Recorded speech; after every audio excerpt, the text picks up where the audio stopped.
Yeah. Whole lot of money on the counter. For real.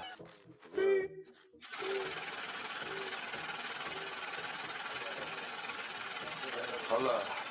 I got a whole lot of money on the counter that the nigga been counting, but I almost lost count. For real. Whole lot of money on the counter, but I got a whole lot of money on the counter that the nigga been counting, but I almost lost count. For real. I got a whole lot of money on the counter that the nigga been counting, but I almost lost count. For real. Got a whole lot of money on the counter that the nigga been counting, but I got a whole lot of money on the counter that the nigga been counting, but I almost lost count. For real. Got a whole lot of money. Got a whole lot of money. I'm the king of content. I'm the king of ratchet. Yeah, we get active. They was had it. He said, ooh, yeah. I said, ooh. Nigga, try me. I be on point like an IV. Crisscross with them hands like I'm Kyrie. Bitches in your pockets got you crying like you Tyrese. Lean on my hip like a bad bitch. Call me the king of the ratchets. Leave a nigga body rockin' Cliff Savage. Hurt. Walking nigga down, take a knee like he jerk. Niggas always talking like they need that. 2 through 3 like LeBron at your webcam. I'm that nigga and you'll never get your bitch back. Turn a nigga fitted hat to a snapback. If you ain't making moves, get out the way. All about my tips like free double. If it ain't about them blues, get out the way. Call me Ku Klux how I tote that K. Sick with it like Kobe, can't hold me, bitch. Call a nigga Walk Man, sign to Sony, bitch. I'm in an Air CNC eating Root Chris. And I ain't beef about no bitch, I'm on my money tip. Blues, greens, what you mean? 2s, 3s with the beam. I'm the king of the east, I'm him. Off lean, no walk, no green. Off purple, I'm a fiend. Chop a nigga up like I'm Salt Bay.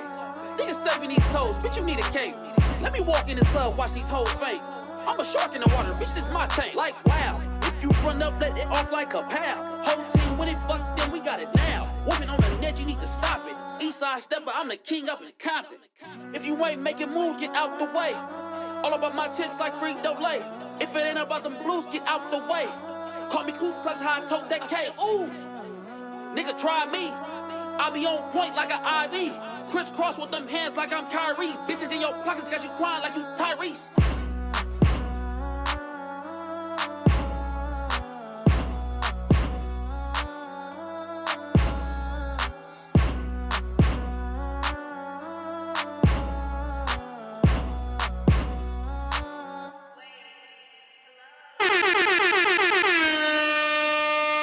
What's the deal? What's the deal? Welcome to the Cash Out Podcast. I am your host, Clavon. And I'm your co-host, Carnesia J. And of course, we got my man DJ 808 on the ones and twos. And today we got a very, very special guest in the building, y'all. He go by YELLABOI the Duke. YELLABOI, what's going on, partner? What it is. Chilling. Man, you know, we just trying to get a little bit of work done, man. That's all. You hear me? In the real way. No, I could dig it, man. For those who don't know, give them a little bit of history about yourself, what you come from, what you got going on. Shit, I go by YELLABOI the Duke from the east side of Compton. I've been doing music since about really my whole life, but uh coming from my cousin, which is he a little bit older than me. His name is Bo Beats. He an engineer and a producer and a rapper, so he kind of motivated me to do what I do now. But I had a little group when I was younger, when I was like 17, 18, called the Starters, and we was all like a group, and we did like all songs together. But of course, you know, you can only do so much with a group. So as I got older, by like 2016, That's when I started releasing my own music as a solo artist. As at first, I was just YELLABOI, but I added the Duke because Duke is my last name. So you know, I wanted a little bit more of a meaning to my name, and you know, Duke mean royalty king, which I am. So I started like my first single was called Easty, dedicated to one of my homies named Beastie that had died, and then it's just been up from there. Right on. Yeah, so again, I mean, I've been watching you for a while as well. You know what I'm saying? I won't treat you like you a brand new upcoming artist, man. You definitely made a major impact on West Coast music, especially in the LA County area. You know what I'm saying? I've been watching you moving around and really tapped in with a lot of big name people, like you feel what I'm saying, and just, event after event. So let's get right off into it. Just recently last year, man, I seen you at DJ Wavy Party at the Ace of Diamonds. You dig what I'm saying? DJ Charisma brought you out, you feel what I'm saying, and stuff like that. How did you end up end up meeting DJ Charisma? How y'all end up linking up?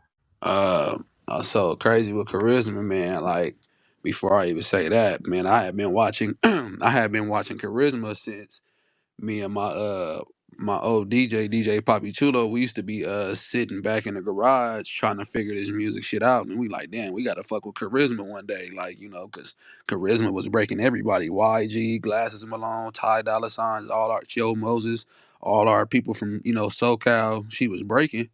So just like time progressed, and I started running into the right people, getting booked for performances that she was DJing, and started introducing myself. I think it was probably like at a performance or something like that.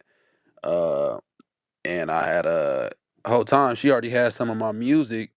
She already had some of my music, and she was playing it. So I'm like, oh damn, I really got to introduce myself now, because my name's starting to get kind of lit.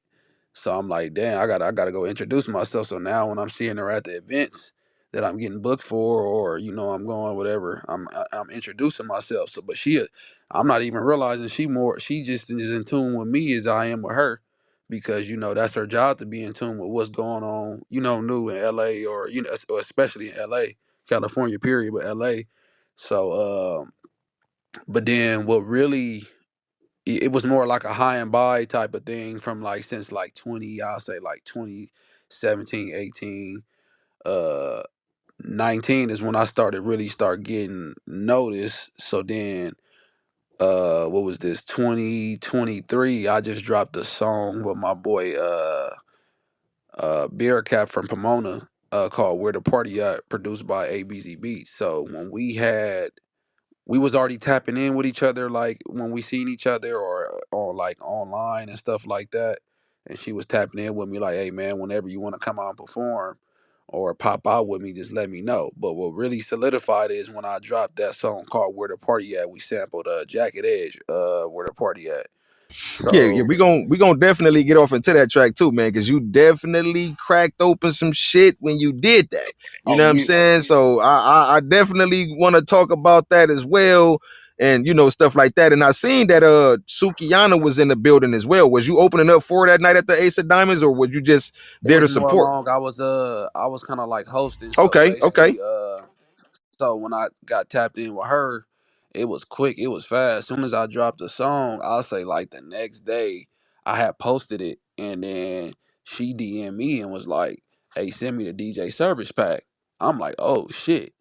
I ain't gonna lie, I was going through some shit around that time too, like little shit, life shit.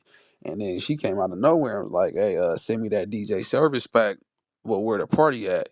So then, it took us a couple days to get the DJ service pack. I think it was like probably like a Tuesday and Wednesday when she tapped in. We got it back to her like Friday, like, and then she was like, "Saturday, you about to get played on Power 106." So she was like, "Yeah, I'm finna air this shit out. I'm finna break this shit. Power 106 Saturday 9 o'clock. Be in tune." I'm like, "Oh Right, right, shit," right, and she told me right, like right. the day of. So now that she playing me on the radio, she like, "Man, start popping out with me." So that's when I start popping out, and then she like, like let me host stuff, let me open up before the bigger artists that's coming in. Or the first show was La Mirage up in Cerritos. I opened up for R3, but then the second one was the AOD. Like you said, the AOD. I was just there, like basically hosting, and she was like premiering my songs and stuff like that, playing them for the bigger people and shit like that, shouting me out and shit like that. So it was more along. She like, pop out with me is good. You know what I'm saying? Everything good. You getting in free. Right, Bottle right. service. I'ma play your music. So that's after she told me to After she told me to send that DJ service pack and been playing me on the radio like every Saturday, it's been up. I'll be popping out with her everywhere now. Like we've been like close for 10 years, Right. man. And see, I like that she doing that. You know what I'm saying? Because again, we always having these conversations about, what's not being done here and there and stuff like that, man. And again, I see she keeping you in rotation, in the spots that actually matter as well. You see, sometimes they can play Mm-hmm. you and then they be playing you like 6 p.m. Nigga, ain't nobody here yet. You feel what I'm saying? Like, but she keeping Mm-hmm. you in rotation in the places to be where it's like, especially again, the song Where the Party At, you know what I'm saying? She played it at the Rams versus 49ers game. That's big. Like, or just Mm-hmm. having it played there, I'm like, damn, that's big. You feel what I'm saying? And then, even what she just did with Ash Bash, man, I really like what Charisma doing because she just played Ash Bash and you feel what I'm saying, over a Grammy weekend. That's the greatest time to put the centerpiece on y'all. You feel what I'm saying? So, the Mm-hmm. fact that she's doing that for homegrown artists is like showing you that she's taking initiative to make sure that the West Coast is being heard. Like, because even this past weekend, you dig what I'm saying? She just had you in rotation with the honey pack as well. You feel what I'm saying? So I see like she Yeah. really, really, really pushing you. You feel what I'm saying? So I think that's super dope. And shout out to DJ Charisma, man, for just, keeping the artists in front of everybody like she's supposed to be. You feel what I'm saying? Nah. But I see later, I see later that year though, you know what I'm saying? 2023, you had a pretty prosperous year. You feel what I'm saying? You did a show with Kalan for real. You know what I'm saying? You've been tearing these schools down. You know what I'm saying? I seen you at Dominguez High, man. The kids going crazy, man. Yeah, that's my old high school right there. So Okay. that made it even more special. So um yeah, I gotta give Charisma her she been doing this though, you know what I'm saying? Not just with me, like I said, she been doing this with the bigger artists that's from SoCal, from the Nipseys to the YGs to the she been breaking records. So it was like, I ain't gonna lie, it was a proud moment for me for 2023 because I was still going through stuff 2023, 2022, going to jail, all type of stuff. So like, when you start going through stuff like that and you trying to reach a certain goal, you be thinking that it's over with because it's like it's so much pressure coming from Compton, LA area. It's hard to make it out here. So her taking the initiative to play me on Power 106 that I grew up listening to. Like I had the most faith, but I never thought that I would get paid on Power 106. And I'm like, damn, I'm getting played on Power 106 every Saturday. Like I'm in rotation, and it's like if it was more people like her on the West Coast, especially like SoCal, all these up and coming artists will be in better positions, and then as we get in better positions, we showing that love back to our people, and we showing back love to them same people that brought us up. You get what I'm saying? That's how you keep that cycle going. Like even 2023, I don't want to go into too much because I know you got questions to ask, but 2023 just showed me that all this talk about how like LA don't do this, LA nah. We got power players out here making these power moves for people like me. I'm still in the mud. I'm still in the hood with it, but I'm making noise. You get what I'm saying? So No, that's for sure. That's for sure, man. And again, yeah. like I've been seeing you tearing down shows like a motherfucker. You moving around. You making sure you, like I said again, the spots to be. Again, you just did the Dominguez High School with Kalan for real. And I remember when he first came out, him, DW Flame. I watched all y'all start y'all careers and stuff, and just to see where y'all at now today, I think it's a super dope thing. You feel what I'm saying? But like even with the school tour, that's something that I feel like all artists should do because those are y'all real consumers. You dig what I'm saying? Is the kids. They the one that's gonna buy Hmm. up and all the shit, right? So how did you end Hmm. up getting on that card? You know what I'm saying, with Kalan for real? Did he invite you on to the school tour? Did you have your own plug? Like how did that work out? Okay, so the school tour and that show was two different things, right? Caleb for real, he do a two for real day. So he goes to different schools for one day and then give out and bring out a gang of popping artists.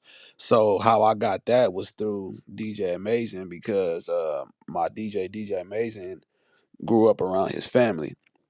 One, two. I kind of I told you when I had that group called the Starters when I was younger. They had a group called Mac Squad, so we used to all perform at the same parties and all type of stuff. So we wasn't like best friends with them, but when we seen, oh y'all finna perform, oh yeah we finna perform too, oh y'all do y'all shit, woo, woo, woo. So we was already kind of like having conversation years back, a long time ago when I'm talking about when LA was LA, like when YG was dropping, Joe Moses, all these niggas, and we was like the next up and coming niggas, the young niggas, but they was the niggas on top. So Kalen already knew who I was, and then when DJ Amazing, I guess seen him at a football game, He was like, man, he was like, hey, bro, he was like, my boy, YELLABOI, the dude, from the city, man. You should bring him out for Kalen for real. That he was like, oh, you, yeah, he was like, oh, you talking about YELLABOI? He was like, yeah, man, tell him come out, come do it, do a set, woo woo. Woo. So I got to shout out my boy DJ Amazing, but how I got on the school tour was different. Well, it's kind of like almost the same. I met a dude named Cliff. He has a company called Classified. Classified is a real popular school like school tour event. He been doing this for 16, 17 years. So he was bringing out everybody from the jump of Mustard, YG, Joe Moses.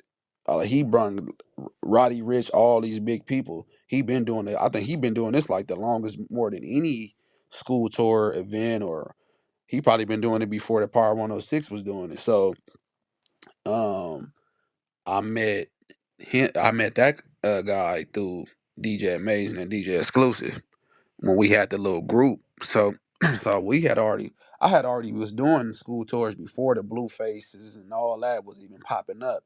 It's just me and my group end up kind of like breaking up. I'm still messing with the same people. I just became a solo artist, so I basically kind of like started over in a way. So I was always locked in with Classified. So then when I kind of fell off and was trying to find my way as a solo artist, and then when I start making noise about like 2019 ish, the beginning of 2019, 2020, I already had the relationship with Classified. So he like, oh damn, you got some records now. You got some songs that we could promote, man. Pop out. You know what I'm saying? Just do this for me and then pop out. Boom. So that's how I got connected. So I got to shout out DJ Amazing for that. DJ Amazing, DJ Exclusive. DJ Exclusive is Joe Moses' official DJ. So he the one that introduced us to him for us to even have this relationship. So I got to shout them two people out. No, that's what's up, and that's big, man. Again, Yeah.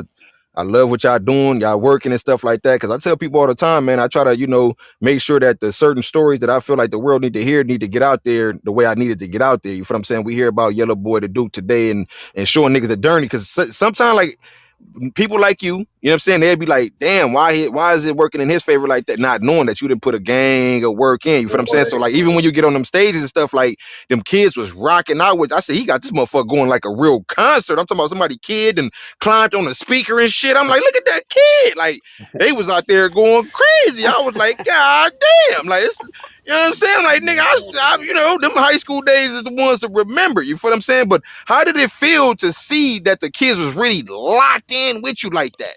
Okay, so that one was different from me because I'm actually opening up for somebody that's like big. So I'm like, I seen the people out there, but you know me, I'm like, nigga, this is my home school, nigga. I'm finna go rock this shit. But but but it was still like it was a lot of people out there that probably didn't even know who I was, but they knew my songs and my name more than my face. So it was more like I see how many people it was, and I'm like, damn, this shit finna be crazy.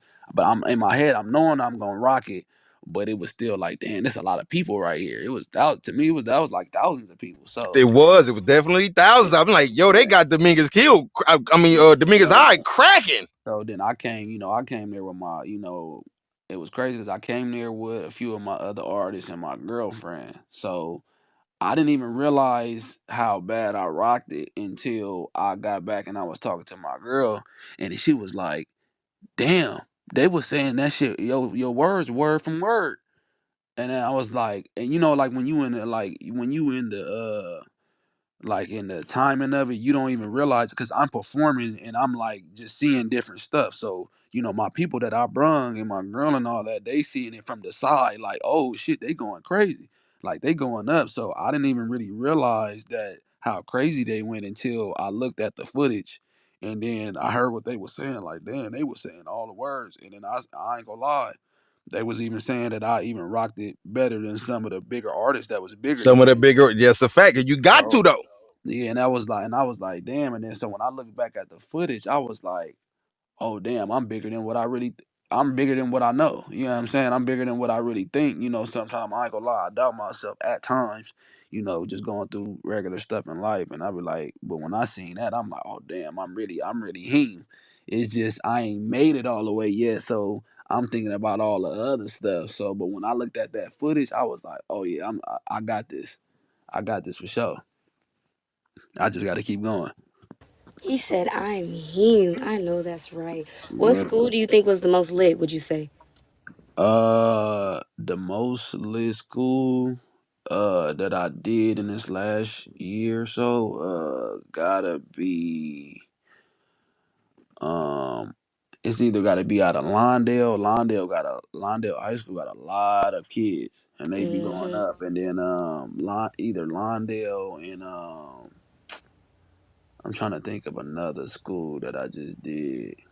There's so many you can't even keep I up, can't I huh? can't even I can't even keep up, but I know that's right. but Lawndale High School, like, cause Lawndale is like a different. It's like it's not really all the way to hood, but then Mm-hmm. they got a few people that's from the hood, but then you got people like that they really listen to music there, so they like when they get people like me from the inner city Compton and shit, they like, and then they know your song, they going up and they got thousands of kids. So Right.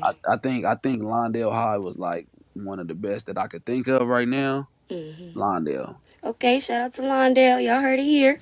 Yeah. Now that kids look up to you, are you more careful with some of the things that you do since you have that influence over the youth?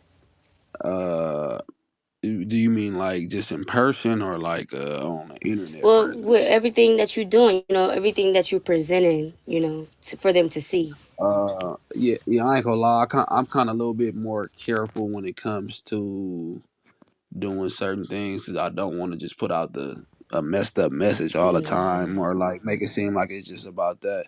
And I got a son too that that looks up to me, and then he look at a lot of my stuff, so he be promoting my stuff to his friends and stuff like that. So he really be proud to say that his dad is an artist and stuff like that. So I try to like you're gonna be who you are, but I just try to minimize it at times when it comes to, it's a time and place for everything. You get what I'm saying? Right. Because some artists don't care, and sometimes it works for them, sometimes it doesn't. But we just wanted to see what your insight on that was. What advice would you give to the youth that want to kind of follow in your footsteps? They see you performing now. What's like the best advice you would give to them?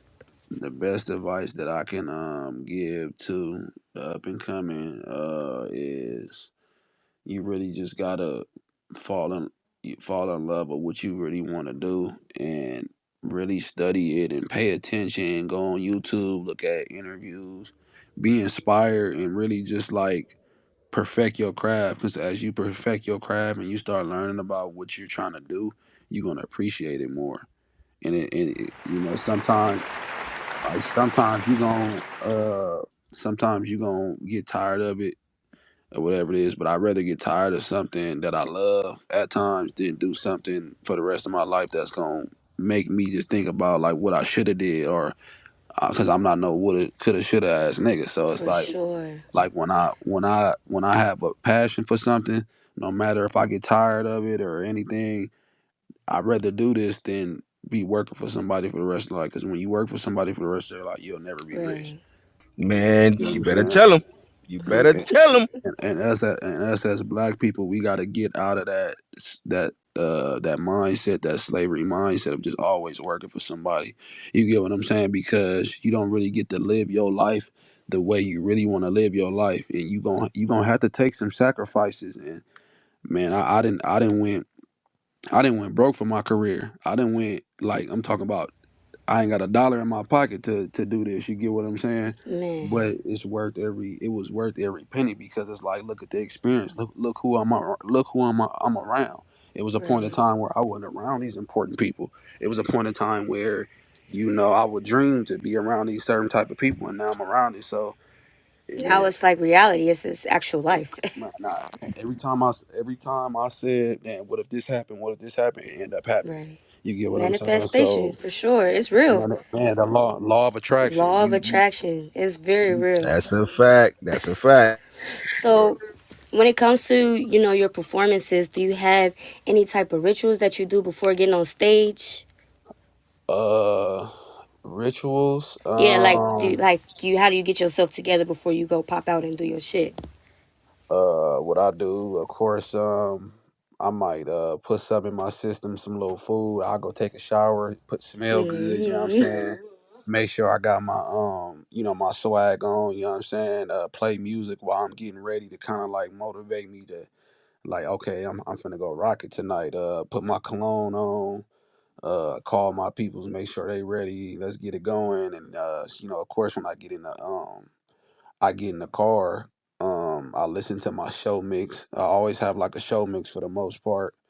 And I'll listen to it, practice it before on the way there, listen to it, and just get the might take a couple shots or two, not too much. I ain't trying to do too much, but I ain't trying to be Right. You know, excessive. you gotta get the job done. You got to get the job done. So Right. I try to keep everything kind of like balanced out. Like I said, I'm not really a smoker like that, but I'll take a shot or two, motivate myself, listen to some music, and get that energy pumping.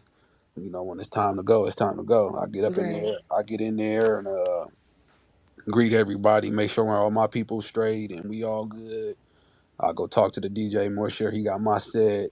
Yeah, talk to the promoter, rub some shoulders, boom, boom, and do my job. So that's what I do. Just getting fresh and listening to music and actually, what else I do too is I'll be getting dressed and looking Mm-hmm. at YouTube videos of other rappers. What I'm saying, Tight. vlogs and stuff like that, just to kind of like, you get what I'm saying.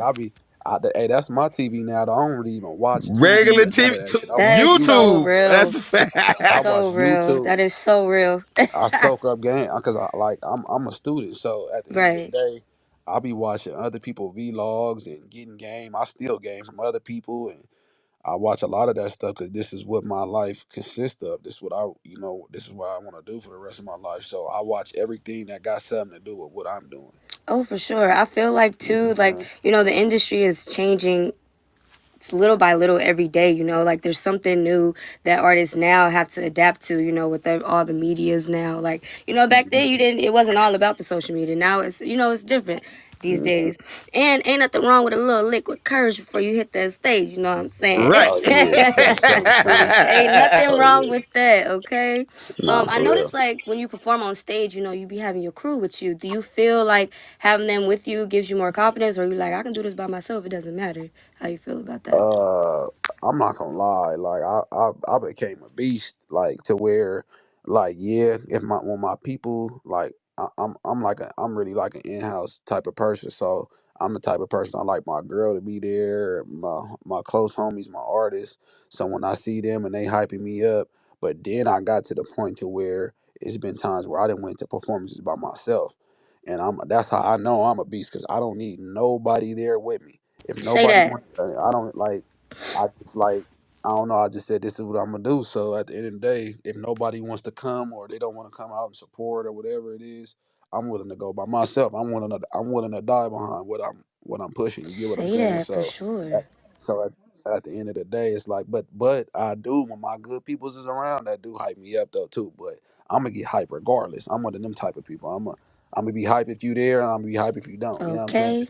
So, but that yeah, definitely that gives me motivation. But if you ain't there, I'm finna make some motivation. I'm finna, you know what I'm saying? Okay. He I'm said, I'm a, I'm I'm a, him. I'm a people's person, so it's Yeah. not hard for me to connect with other people when I see their energy and their body language, and if it's on the same type of accord as mine, then I feel like I'm there with other people anyway that I know. So you know what I'm saying? Oh, for sure. So when you ever catch yourself, performing for small crowds, how do you maintain your energy? Like, does it discourage you at all, or do you do more of a mellow performance, or do you still give it your all no matter what the crowd?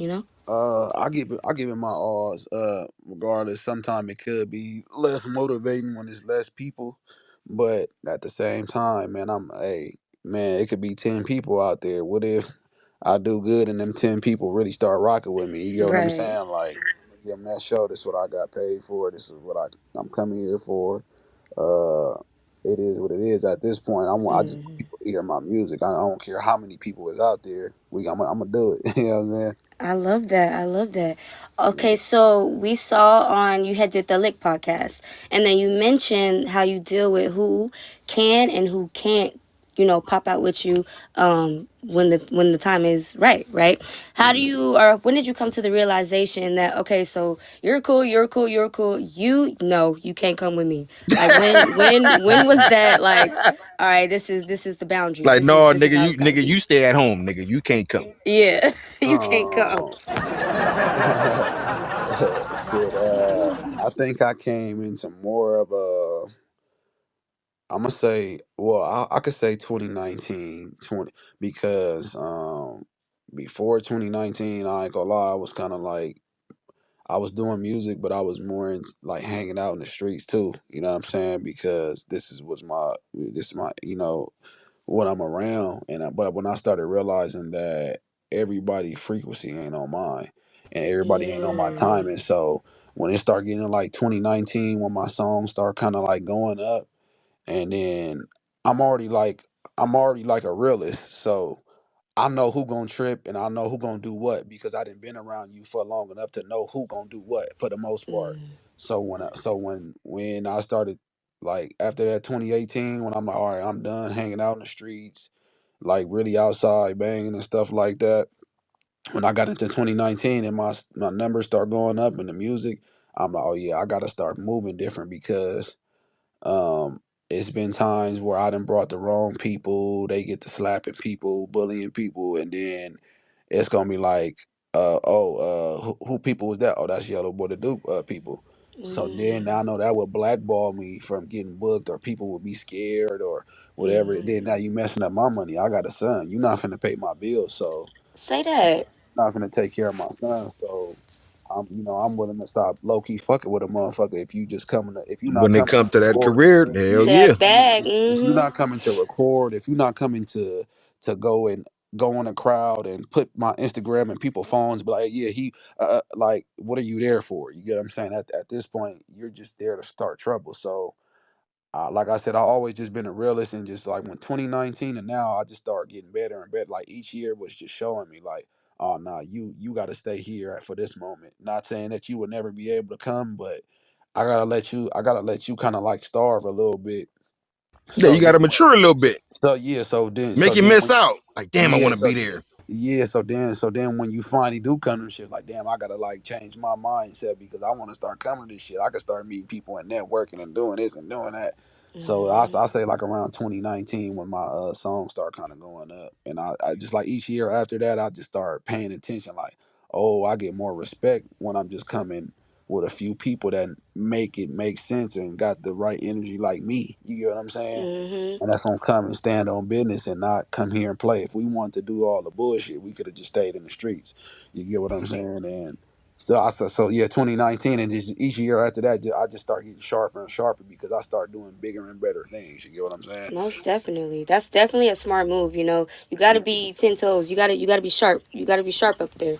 Otherwise, people just gonna be messing stuff Man, up. So No, for that's a sure. big fact. That's a big fact. So look, one thing I like about you too as well, man, you're very particular in the things you do. You feel what I'm saying? I can see that you're moving with intention versus just trying to get on every stage possible because you be hitting the main little spots. Like I see last year you performed at the Roxy Theater, which is big. A lot of artists ain't still performed there yet. You dig what I'm saying? When you did the Roxy Theater, was you the main performance or was you on the opening card for that as Uh, well? I was on open the act. It was a few people that went before me. It was probably like three, four people that went before me. But I could have got a better time, but it was a lot going on. But I got the time where it was a nice amount of people in there, and more people was coming like right after I performed. You get what I'm saying? So I got that. Shout out Jay West. That's Wally the Sensei manager, and I've been knowing Wally since like when we was throwing the shindigs like back a long time ago.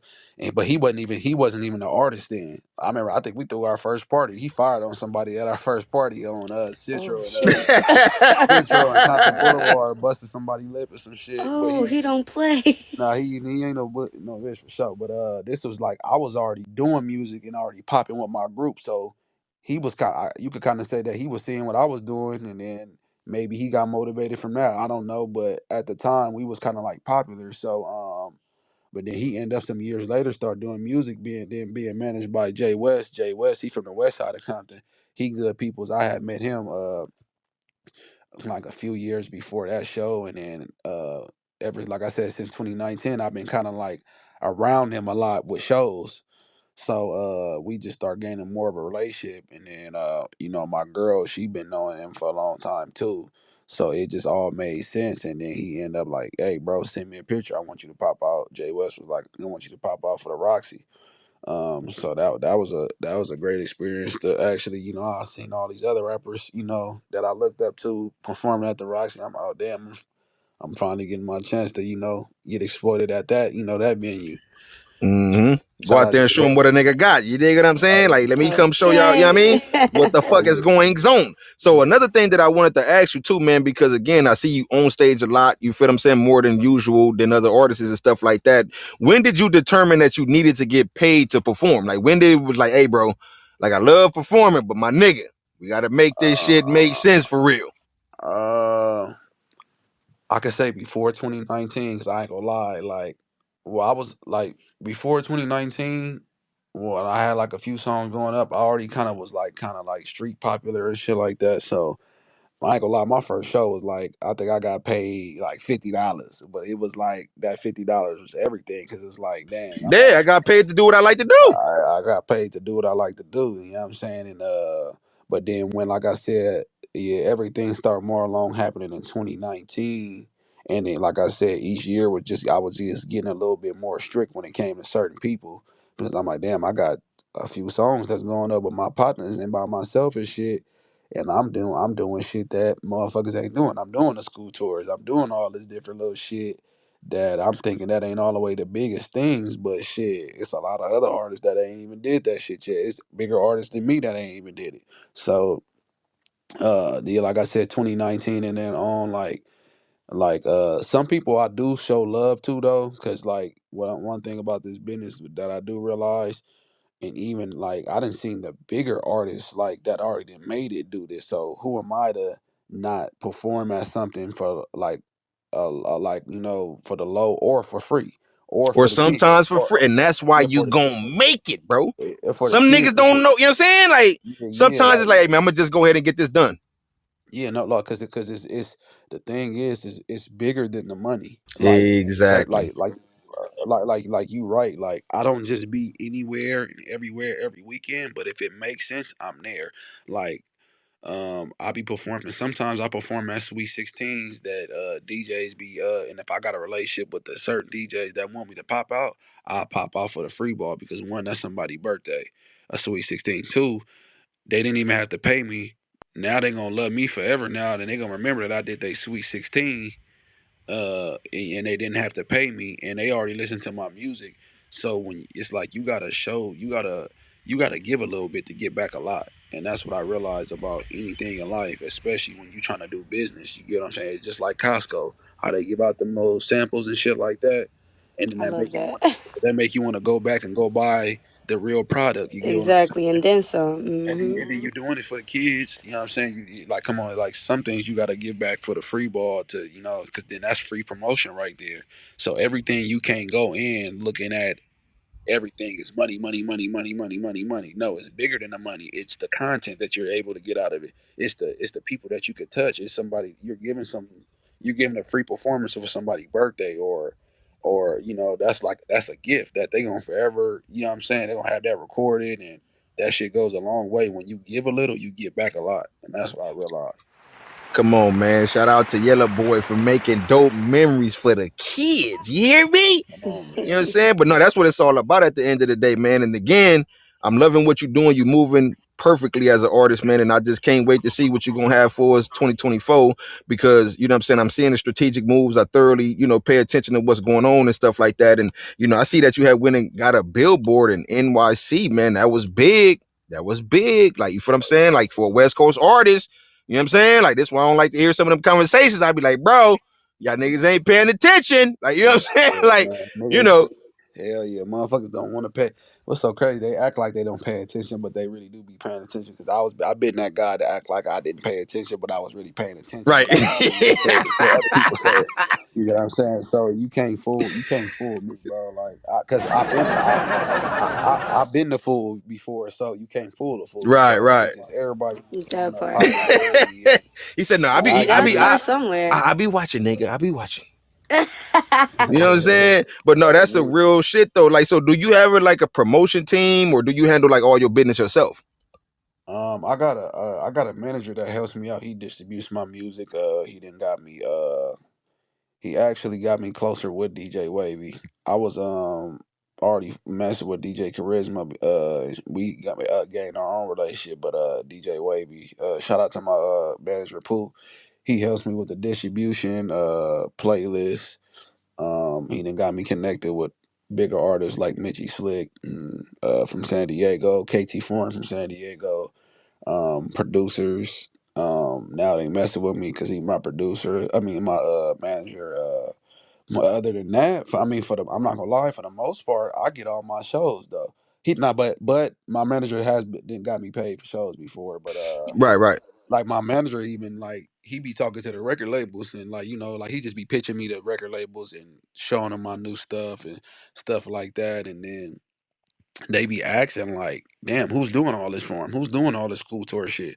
Who's doing this radio shit that he got going on with DJ Charisma? This, that, and the third. He be telling them like, I'm not gonna lie, he did this by himself.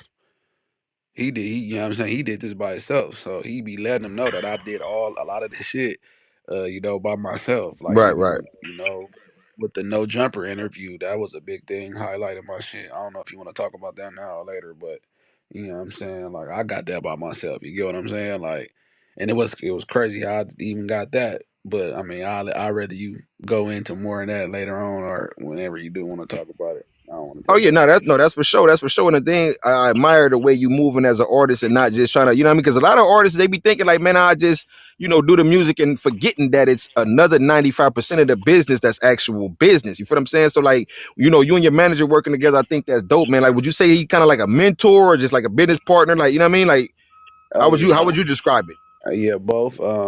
Like I said, he be pitching me and mentioning me to like power players, and he'll tell me how like the algorithm is, how to drop a song. You drop the cover art first, then like the day or two before, then you drop the audio with it, and it's an algorithm to it. You don't want to give him too much, you don't want to give him too less.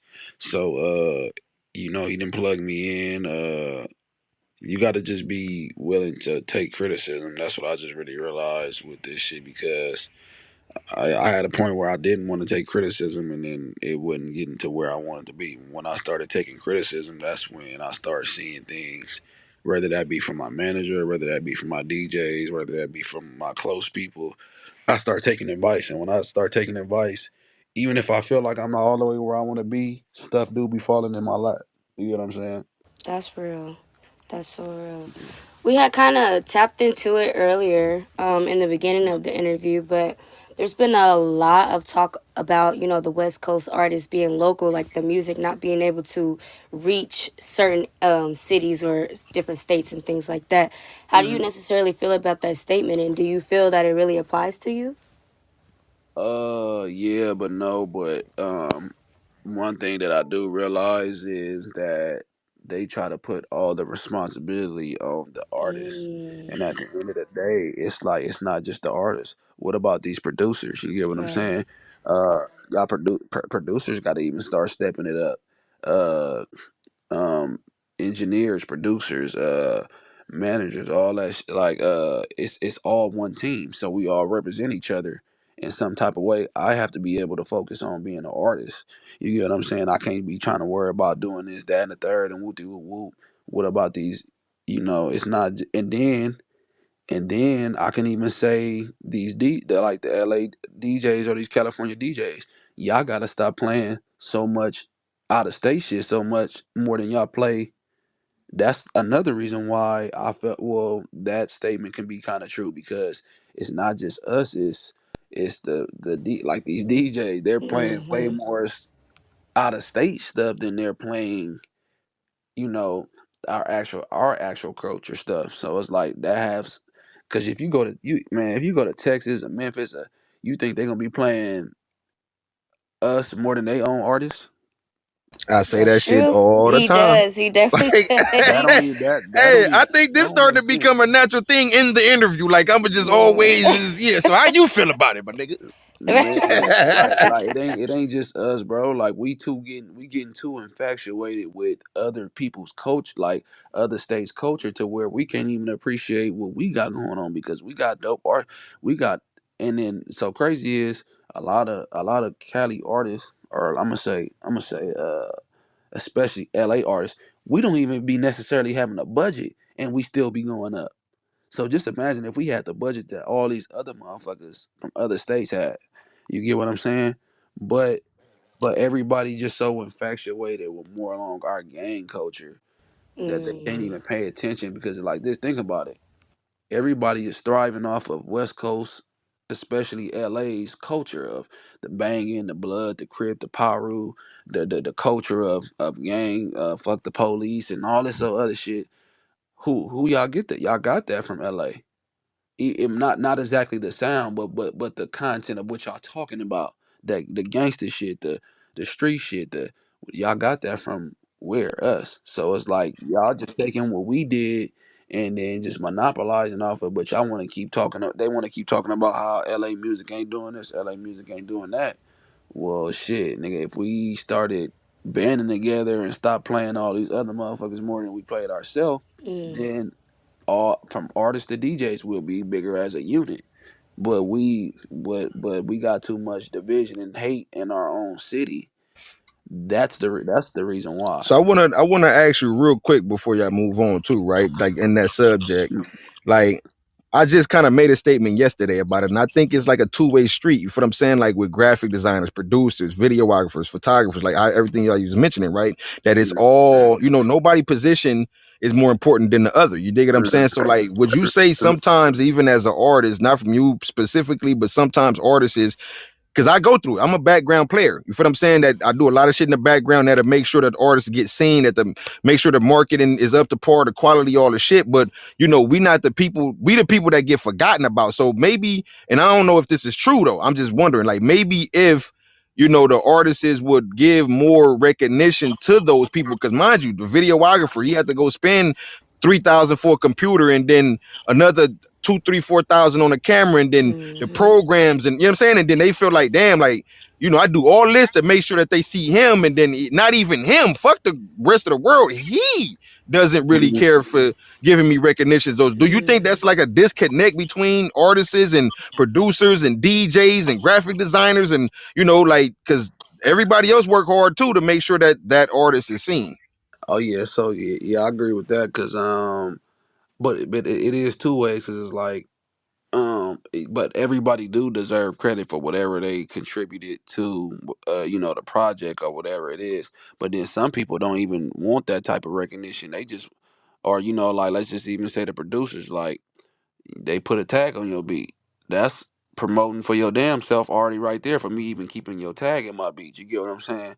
Because people gonna get used to that and hear that in this marketing. So everywhere it's getting played, people is hearing that. But yeah, we do have to take more accountability as artists to give everybody that worked on whatever they worked on, that credit, because that credit can eventually help them. You get what I'm saying? But I don't think it's always on purpose that artists do it. It's just the artist is the artist. You get what I'm saying? So it's like like the money that, or like even like the money that, because it be like, even if you not getting credit, you still got that on your resume to go and promote yourself that you did this. You get what Right. I'm saying? So it's not always up to the artist to always like be a promoter and always, because the artist do have to focus on himself. That's what I realized. But it's still, we still a unit, so we all gotta, like, if I'm reposting it, you repost it and say that you made this cover art by me or whatever it Right. is. You still gotta put. I can't just keep posting over and over, and I'm gonna forget sometime. You know what I'm saying? So you gotta take the initiative to go and whatever you did, and then post it up and say you did it. You get what I'm saying? And put it on your resume. Some motherfuckers don't even want to do that, and that don't even make sense because it's like it's like, what did you do this work for me to just give you credit, or you gonna give yourself credit? You got to give yourself Right, credit and right, put it right, out there right. that you did this. You give a showcase that you did this, or post up on your story on your page that, hey, look, I did this work by me. Whoopty whoop whoop. You get what I'm saying? And it goes. I feel like, yeah, it go both ways. But like I said, we artists, we do got to start giving other people more credit though. Oh, for That's sure. definitely. Yellow Boy, before we turn the page, this is DJ 808. In your perspective, in your community, what do you think can be done to create like that change to open up the floodgates for more artists to come through? You said what like Okay, I'll run it back. I'll run it back. So, in your perspective, far as like to get more independent artists, from your area, what do mm, you think, in your perspective, can be done for that to happen? a few things. We got to start. Well, of course, when we make it, we got to start reaching back to our community and giving people positions and letting them do their thing. We can't always be on this. Oh, if I help him, he might pass me up. Who gives a fuck? Like that's you know what I'm saying. Like everybody should shine. And even like the older people in the community, uh, it'd be crazy because like artists be in communities that, like, let's just say a younger artist, uh you'll have older homies in your area that know people that you need to know, and they don't even take initiative to try to introduce you to them or get you connected with them, and they know them like that. And it's like, Yeah, a I feel lot of like gatekeeping. that right there, that That gatekeep, part. that man, because I didn't been around. I'm telling you from experience, like I done been with people that gatekeep. They feel like, oh, it's begging to try to stay, follow up with people to try to get you connected with. No, it ain't no begging. It ain't you cool with people. Like let's just say me. I'm not a rapper, but I got a little homie that rap. But I know all the rappers. I know I got a good relationship with all the rappers. I see my young homie doing some shit and he really applying pressure. You don't think that I'm gonna pull him up and be like, hey, let me introduce you to, let me let you come rub shoulders with the Whoopman. Everybody thinks it's begging or a handout, or yeah, fuck all that. All that handout shit and all that. No, if this young dude or this young woman is applying pressure and I got the relationships and we from the same community, why in the hell wouldn't I bring you around and let's go pull up to Wooty Woo Woo. I'm finna introduce you because when you meet people in person, it's a whole different ball game. And then off the respect of that person that they got, and they introduce you, man, they gonna mess with you. I done seen it. So more, I feel like more of the older people got to start stepping up and helping these young women and young men, and that's my goal too. You know what I'm saying? Like, this is a lot of the reason why I'm doing what I'm doing, and I'm sacrificing. I sacrifice a lot to be an artist.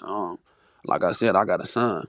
I got a son that I don't always get to see all the time, like I really would want to, because I'm trying to build a foundation to be able to take care of him better than what I'm already doing. You get what I'm saying? So it's a lot that come with an art. Like it's like, man, people think this shit is easy and all. Hell no. Like, man, like, you being an artist, you have to sacrifice a lot. You got to sacrifice your family looking at you crazy, your girlfriend looking at you crazy, questioning you or this or that, and then especially for to be a male, you get what I'm saying? Like, because we got to be the leaders in certain shit. So it's like I feel like the older people got to start like lending that hand and stop looking at everything as a handout. Like, to me, that's slave mentality.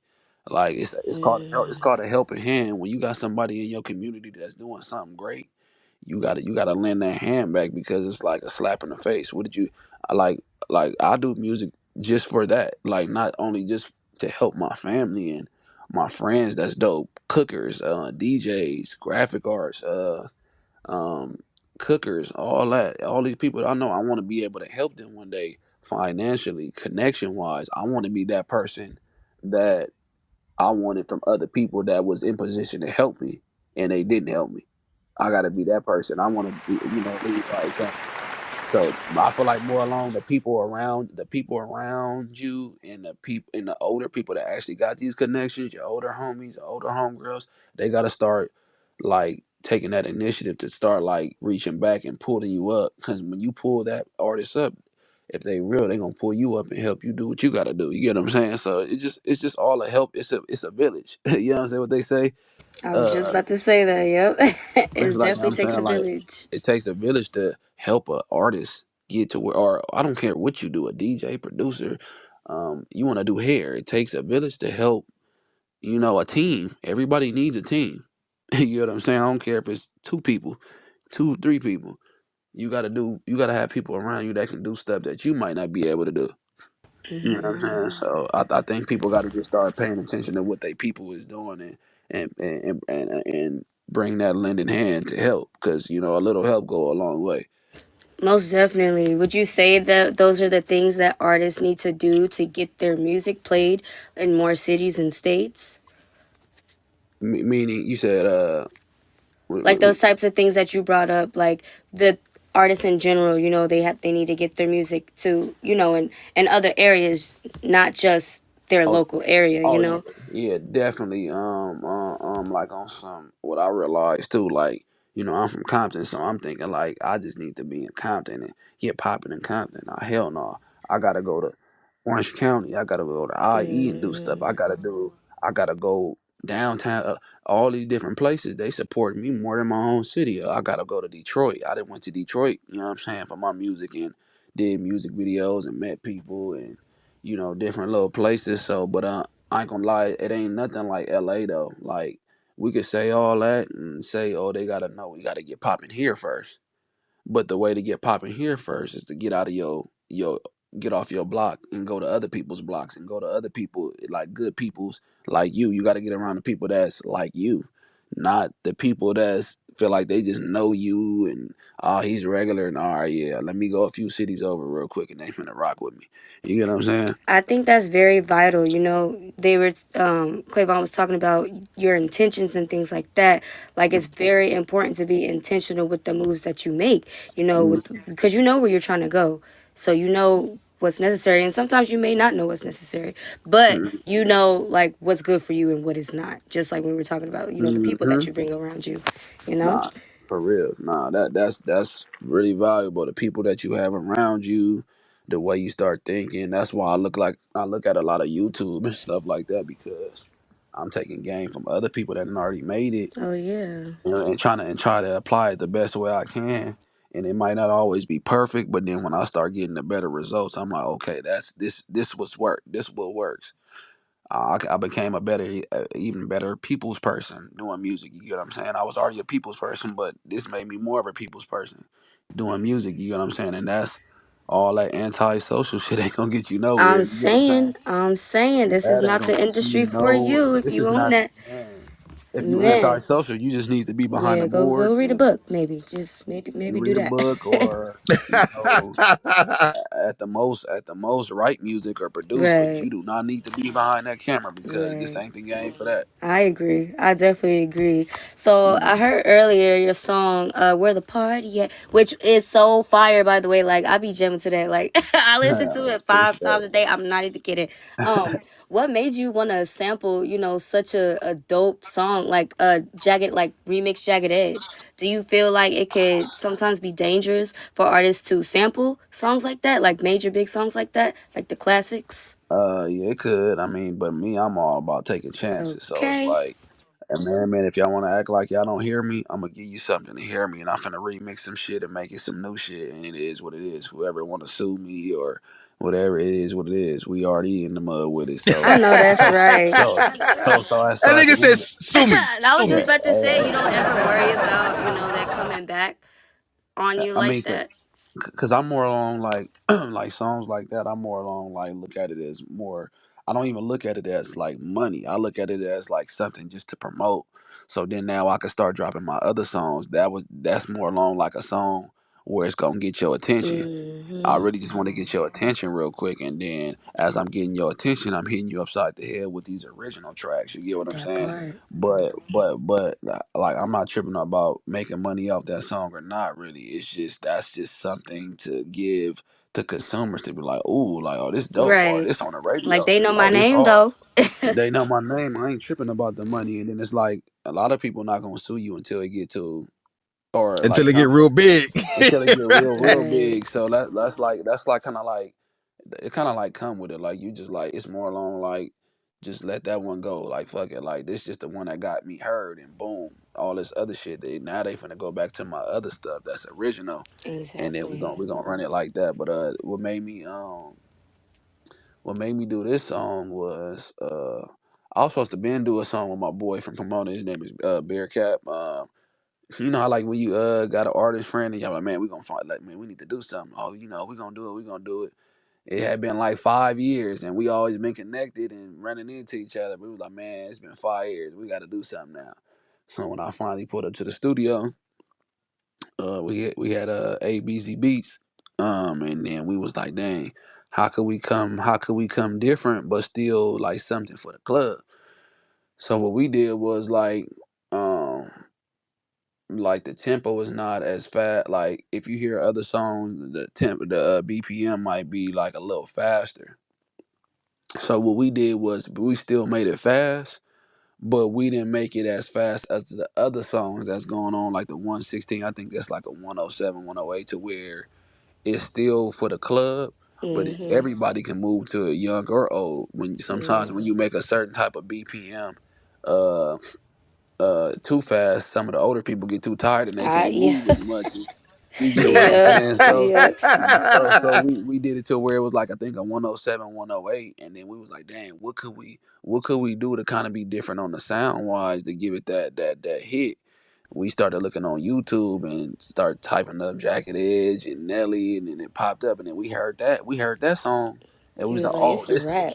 this the one, cause it ain't too fast and it ain't too slow, so Hey, it got where Right. the the it got the party at? Hey. yeah Yeah.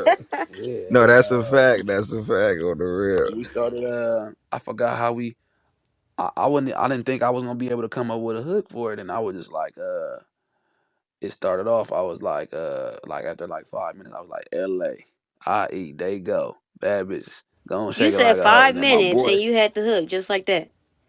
Yeah, because it was Okay. like I was already bobbing my head to it and just like hearing it, and I'm Right. like, dang, how we gonna come? Because we don't have to say exactly what they say, you know what I'm saying? But let's. Then I started saying that, and then my boy Beer Cap he started filling in the next one.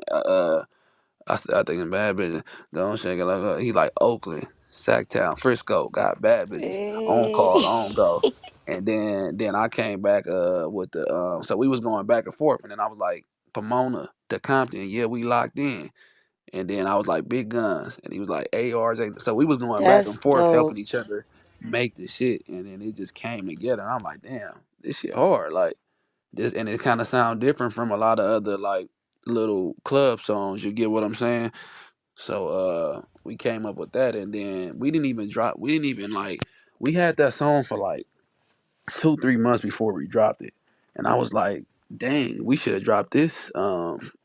We was really intending on dropping it in the summer, but it was just so much going on, Mm. and then we end up dropping it like I think mm, like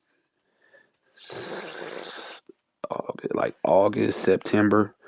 And then, but then as soon as we dropped it, that's when Charisma tapped in and was like, "Hey man, let's get it going." Like we'll do whoop. So it was just like it was just still a blessing in disguise. We didn't drop it when we wanted to drop it. When we dropped it, it was like okay. But Yeah, then you we, dropped them when you was supposed to, it looked like. yeah, man. And then now It all it all worked out. it's only getting bigger now because she playing it on the radio, and then spring break and summer finna come back around again. So Yes, it's sir. only getting bigger now. You know what I'm saying? So that's how that came That's No, about. so that's what's dope. up. That's what's up, man. So look, I want to take a small break real quick. I want y'all to get into some more of this Yellow Boy music. Make sure y'all stay tuned in with us, man, because we'll be right back with y'all. DJ 808. Let's get it, bro. You're listening to the Cash Out Podcast. Cash. Stay tuned. We'll be right back after this break. Hey. Hey. Yeah. this your shit, fuck it up. Throw it back, run it up. Make it clap. What it do? Where it's at? Say she wanna fuck. Honey pack. Hey, fuck it up, throw it back, run it up, make it clap. What it do? Where it's at? She wanna fuck. Honey pack. Fuck it up, throw it back, run it up, make it clap. What it do? Where it's at? She wanna fuck. I said I like a bad bitch with long hair and some ass on her. Got a bag on it, it's kinda hard for me to pass on her. Ayy, take a shot of this, it might last longer. If you take a hit of this, it might. Middle of the street, let me see you grab your knees, bitch. You's a freak, bitch. Yeah, suck it with no teeth, bitch. Bitch, I been that nigga, ain't no secret. Call me Mike Jack, watch me beat it. Bitch, you got too many clothes, I'm finna take them off. I got this honey in my system finna break her off. She got the playing with her tongue, she finna suck my balls. Construction worker with this stick, I'm finna break her walls. She a bad bitch, never average. Eat her corn and the cabbage. She a savage, and I'm ballin' like the Mavericks. It's just a habit. 100 bands, I'ma bag it. I'ma stash it. I'ma Say cash this your shit, fuck it up. Throw it back, run it up. Make it clap. What it do? Where it's at? Say she wanna fuck. Honey pack. Hey, fuck it up, throw it back, run it up, make it clap. What it do? Where it's at? She wanna fuck. Honey pack. Fuck it up, throw it back, run it up, make it clap. What it do? Where it's at? She wanna fuck. Honey pack. I just popped another perky, now I'm wired up. Baby daddy get the trippin', he get fired up. We gon' stop a nigga head like a pumpkin. It's nothing. I'm on that bullshit like I'm David Ruff. Since a little nigga, I been always by the bag. Two-stepping with a stick and even marking pop it tags. Why you mad, man? I always had a pack. Said I always had some work and knew how to get it back. Casamigos with some freak hoes. In the city, bag of cheese on me look like Cheetos. Honey packs, get them from the back. Give me three of those. Too much for one bitch, I need three hoes. Shit, fuck it up. Throw it back, run it up. Make it clap. What it do? Where it's at? Say she wanna fuck. Honey pack. Hey, fuck it up, throw it back, run it up, make it clap. What it do? Where it's at? She wanna fuck. Honey pack. Fuck it up, throw it back, run it up, make it clap. What it do? Where it's at? She wanna fuck. Honey pack. Hey, She wanna fuck. Honey pack. yeah. Say this your shit, fuck it up.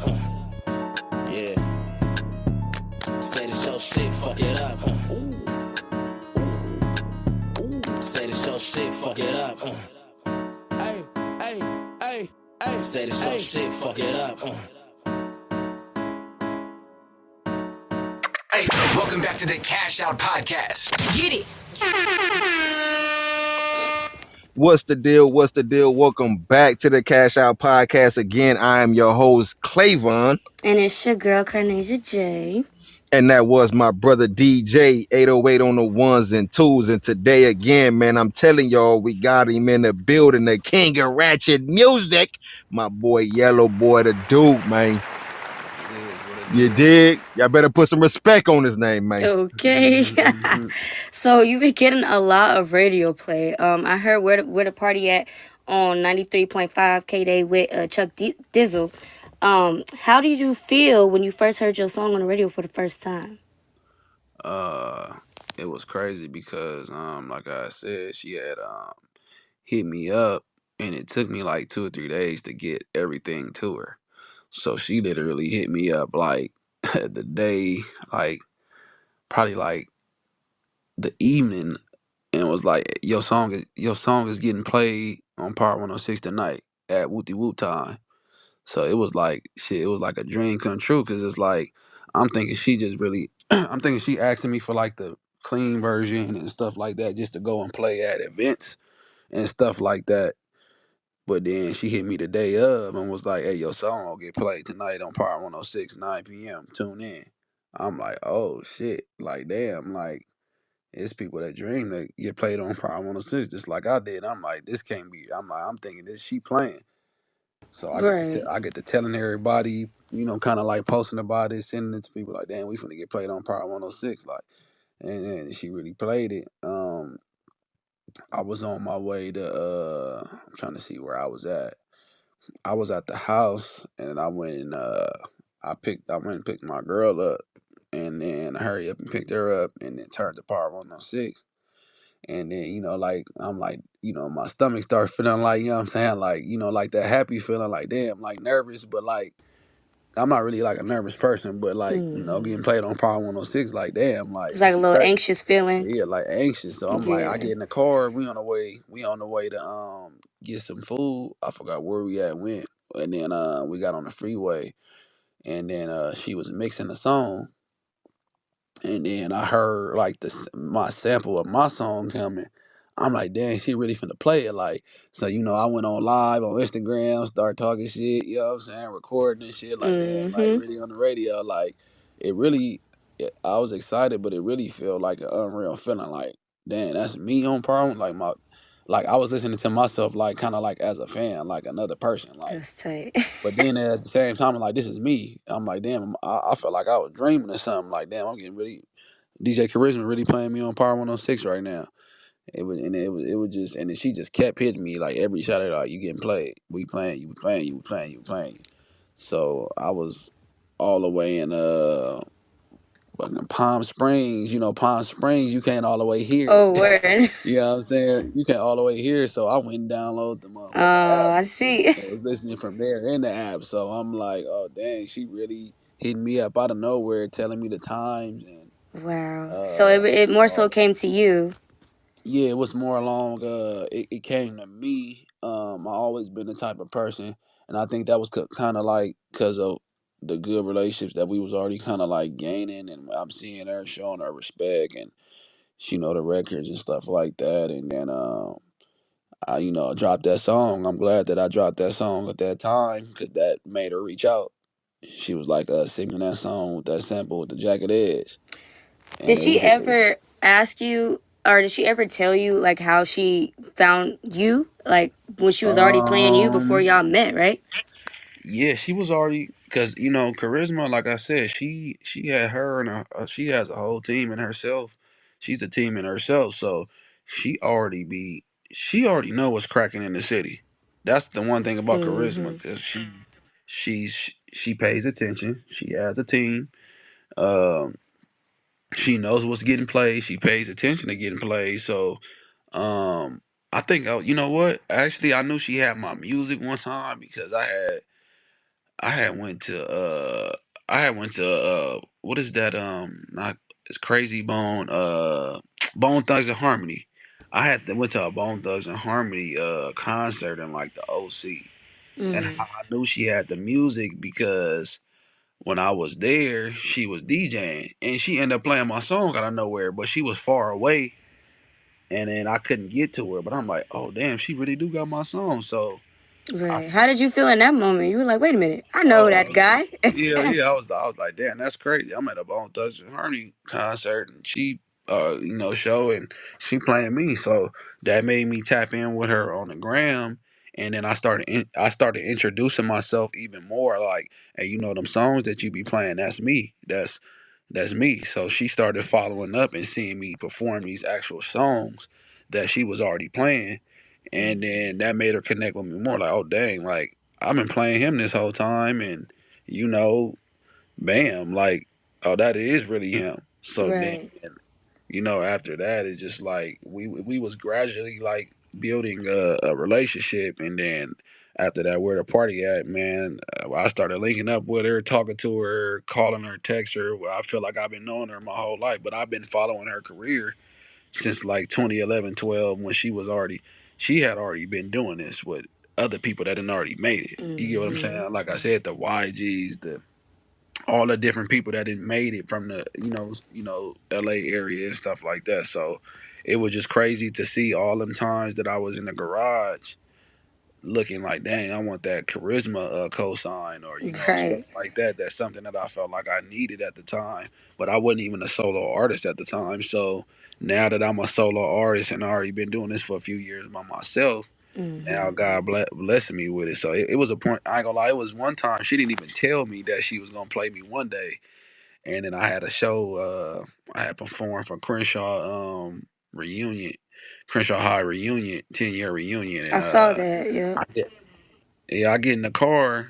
I get in the car, and then out of nowhere, like my volume was low in the car, but I could still, like your volume low, and you can still hear a Mm-hmm. song that's on the radio. So it was low, and then we just driving. I'm finna drop my boy off. I drop my boy off. As soon as we get back on the main street, all I hear is dun dun dun dun dun. I'm like, damn, that sound like my song. I turned it up.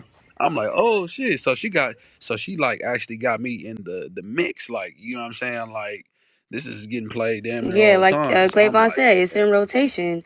So would you feel yeah. like, you know, an artist in general who want to get their plays on the radio, their spins, the key to that is networking, would you say? Oh yeah, because Yeah. see, people think it's all about money, but Right. yeah, yeah. But then at the same time, your energy and your vibe and who you get introduced by, it means more than money because uh like some things it just you don't have to pay for it because it's so genuine. You get what I'm saying? For So sure. so at the same time, it's like man, you could cross all that by just you being a good person and you being able to talk to people and be a people's person. And then these people didn't pay for these spins, and then she actually, cause it's different when you pay for something and then somebody genuinely do something. Oh, That for means sure. that means that this person really like what you got going on, Exactly. and they believe in it. You got so for her to be on her level of where she at to believe in somebody like me that come from the trenches. That network, I really realized that networking that I thought wasn't all the way nothing was everything. Oh, You get for what I'm saying? sure. Like when I first, not to like turn this to me, but like when I first started, like, tapping into the music industry, it used to be more so about, yo, like I do music too. Let's collab. Like let's get in the studio. Let's write this together. Now I feel like it's more so like, yeah, I'll do it, but for $250 though. You know what I mean? So Yeah. yeah, I definitely agree with you in But that. but I like. Don't get me wrong. This is a business. Like Oh, you know, for what I'm saying? sure. Like, so, but you gotta know when to turn that on and turn that off Hmm. because man, if you get into this industry and you see how these bigger artists work, you think that they be paying that no, they don't be paying each like now that they'll work that they more for like the back end. Like okay, we finna do this song, we gonna drop it and just give me a percentage of the Right. song. Right now, don't get me man. These bigger artists be doing more favors for the bigger artists than anything, and we at the bottom trying to charge every single body. Hey, It, listen, dude, it's crazy that you said that. I always tell people the rich stay rich because the rich collaborate, and the man, poor stay poor because the poor poor compete. compete. Man. And it's like I mess with certain people because it's like if I go on your page, I do my research. So you know what I'm saying? If you got something going and I see that people engaging with you and you got a nice sound, I'm fucking with it. You get what I'm saying? But some people are getting charged because it is people that just come out of nowhere that don't all the way got the sound that only getting 100 views. So it's like, okay, look, I'll work with your budget. I'll do the song, I'll do the video, and I'm a market it. A lot of motherfuckers don't offer the marketing side and posting and promoting. They just do the song and Exactly. The once you bare broke, minimum.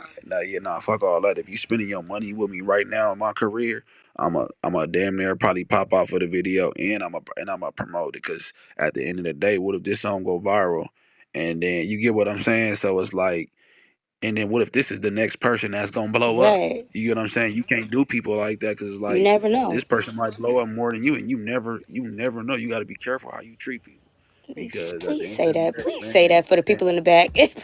you Please. got to be careful how you treat people because you don't know when it's gonna be somebody else's time, and if you treated them pretty cool and decent, they're gonna treat you even better when they They're get gonna be on. right there back for They you. be That's a right there Hmm. fact. for the most part. Some people going whatever, but for the most part, most people don't come back and show that love. It's only right.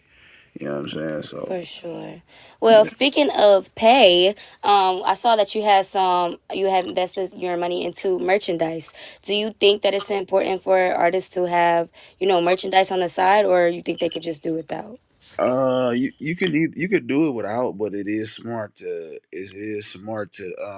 do it because it's like it's marketing and promoting yourself. So even when you're not at a show, it's people that's wearing your shirts. And what if they go to the mall? What if they go to a party and people are paying attention to the shirt, your face, your name? So you marketing without having to market. You know what I'm saying? You just sold it and people wearing it and people are paying attention. People remember Hmm. certain stuff. So but I ain't gonna lie, it be people that don't got no merchandise that didn't pass me up before with the I music shit. feel. And it be like, it's really all timing because everybody don't always have the time or money to put into merchandise and stuff like that. They putting it all into their career.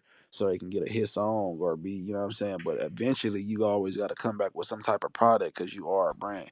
Like YELLABOI the Duke is a brand. You get what I'm saying? So of course, you know, I do shows. I'm doing verses.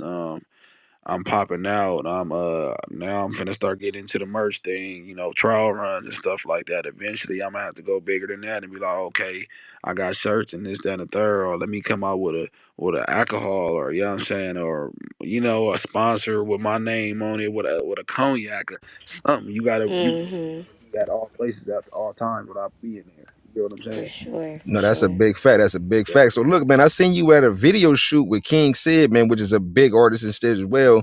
Were you there supporting or like was y'all collabing? Like, or you just, you know, like Oh, you you out because talking you about? network like a motherfucker. Oh yeah, I was yeah, they was doing like that that smash or pass stuff. Oh, okay. The smash. Hey, that's been getting pretty popular lately.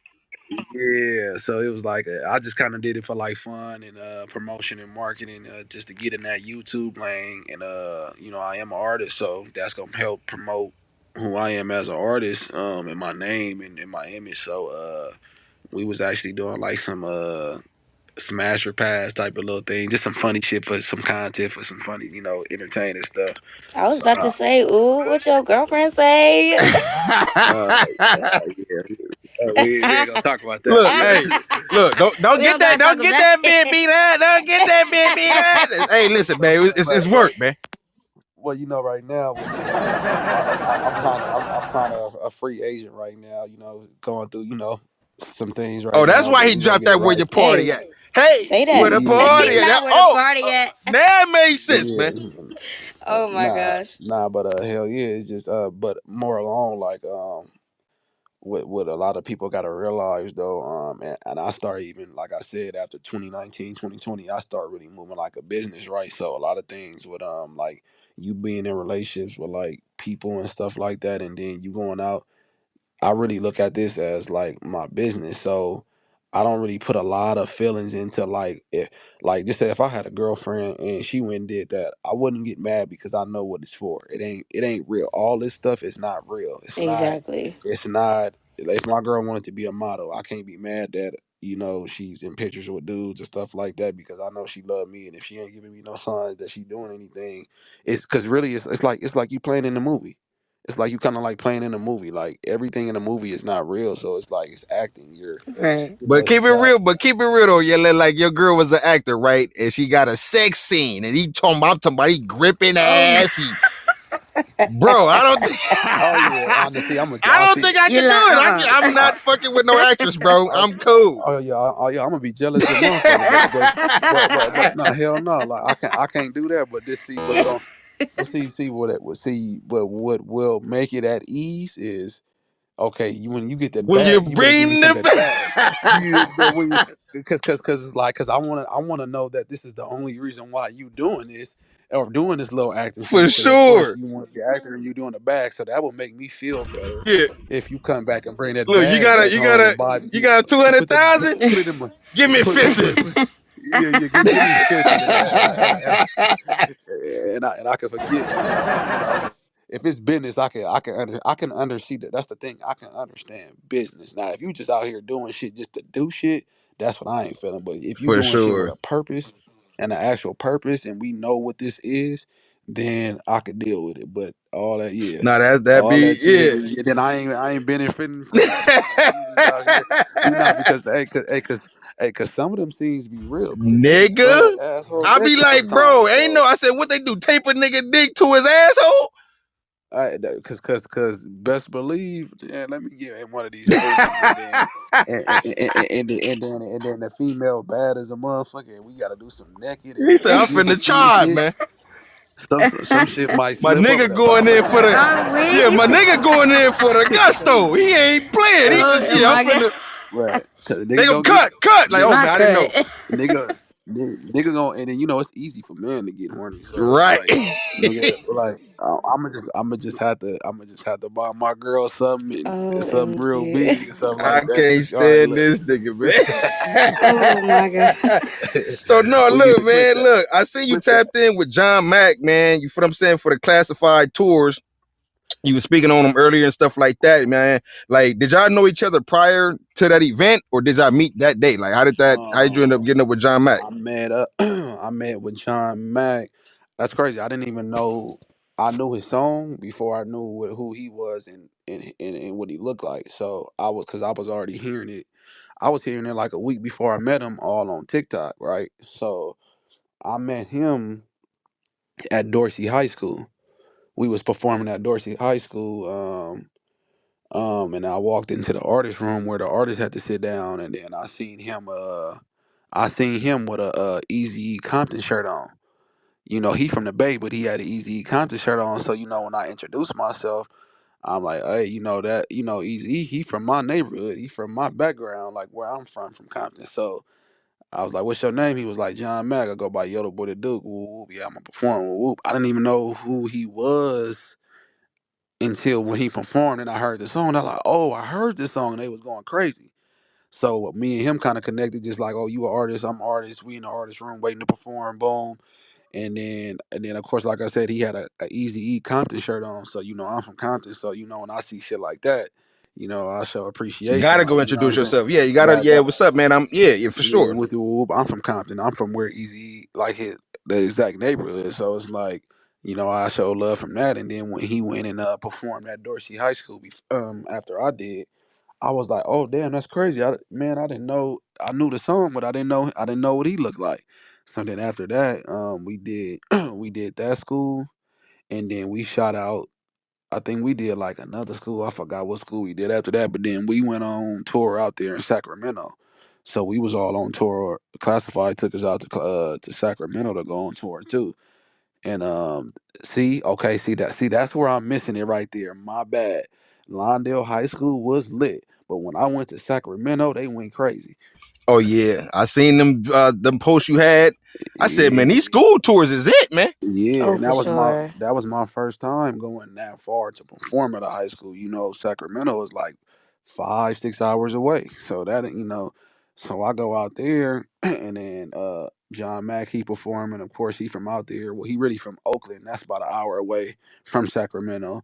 So we was doing that, and we started gaining a relationship um out there too in Sacramento because we doing schools, and I'm like, damn, we in his backyard now, you know what I'm saying? And then, but then when I'm going out there and then they introducing me as Yellow Boy to do from Compton, some of these kids know my songs too. And then even for the people that don't know them, they turning up. So actually, I ain't gonna lie, some of them schools out there was crazy too. That no, those was actually some of the best schools, but I just forgot some of the names of the high schools that I did out there. But Sacramento, Oh, okay. they energy is different. Like you know, LA, we a little bit of bougie. Like we hood and And bougie. bougie at the Bougetto. same We fucking call it bougetto. Bougetto. Uh, Yes, bougetto yeah, like a motherfucker. You hear me? I love yeah. So that. at Yeah, I'm a Keyway, Sacramento, but give me my salad fork, Now, cuss. no, on me. Nah, when we went to Sacramento. I seen like I felt the energy. It was like, oh, you know, your songs is dope. Some of these kids already knew the songs, but then they just seen me and seen my image, and they heard where I was from, and they just start going crazy. So I'm like, then the other kids that didn't know the songs, they was like, oh, that's. So it's like the appreciation out there is it's a little different because yeah, they yeah, they got like gang banging and stuff like out there, but they're like second gang bangers. You know what I'm saying? Like we are the original, so they kind of got a different type of energy out there. Yeah, it's gang violence and stuff out there, but it's a little bit more appreciation out there. So when I that showed me a different like, oh damn, like yeah, I'm glad I came to Sacramento to come on tour because I'm not. I don't think the Bay or like because Sacramento is not really the Bay. It's up north, but it's an hour away from the Bay. The Bay is Oakland, San Francisco, and all the other stuff. Sacramento is considered the Valley. That's like an hour and 20 minutes away.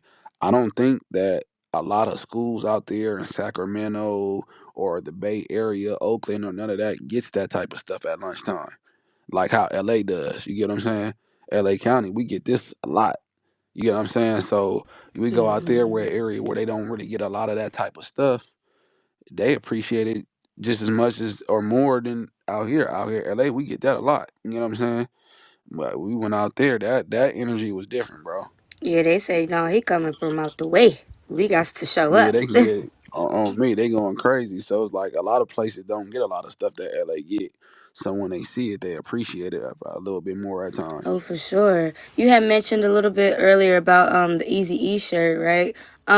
We Um, saw that you took a picture with the OG Arnold White from Dog Pound with the Easy E street sign. How did it feel to be a part of such a historical moment like that? oh man, that was everything. Because you know my story come from NWA in that area of Compton. So it's like every time I do an interview, people ask me about. They do their homework on me. They ask me about that, and it's like really appreciative because I think a lot of a lot of younger people sometimes don't even realize how influential NWA Easy was. They're responsible for a lot of this gangster music that's going on right now all around the world. So um, to be able to be there and be from the actual neighborhood, like my house is right around the corner from Easy in them house. Wow. I'm real good with his son too. He's a little bit older than me, but I'm real good with him. So it's like I felt like I was a part of that whole day. You know what I'm saying? Like, man, this is based off of Compton and especially particularly my area. So it's like I felt like they were celebrating me too. Like you know what I'm saying? Like Oh, for sure. you know, it was so crazy because I was there and then it was kids running up to me taking pictures with me at that I place love because that. I performed at their school, and then my homies was able to see that like, dang, this kid's running up to him at an Easy E thing, trying to get pictures with him, and we from the same area as where Easy E from, so Yeah, it's like it a was full it, circle moment. it was just a full circle moment, and then Yeah. I had to go and grab that sign with the OG homie, and come on, that's no matter what type of music I do or whatever it is or what I do, this is what represent this is what started some of the reason why I do music. You get what I'm saying? So, Almost deaf. you gotta always show love to the and show some type of love to the older people that did it before us because without them it ain't Oh, no for That's a us. sure. fact. You You think being from Compton, being a Compton artist, do you feel that there's more pressure to reach a level in the industry, or do you feel like it makes it easier for you to navigate? both. Both because um I must well see a lot of people don't know this right here. And Yael up in here, he know. That's my boy too. See, I'm from the east Salute. side. I'm from the east side of Compton, so a lot of the people that's been coming from Compton is from the west side of Compton.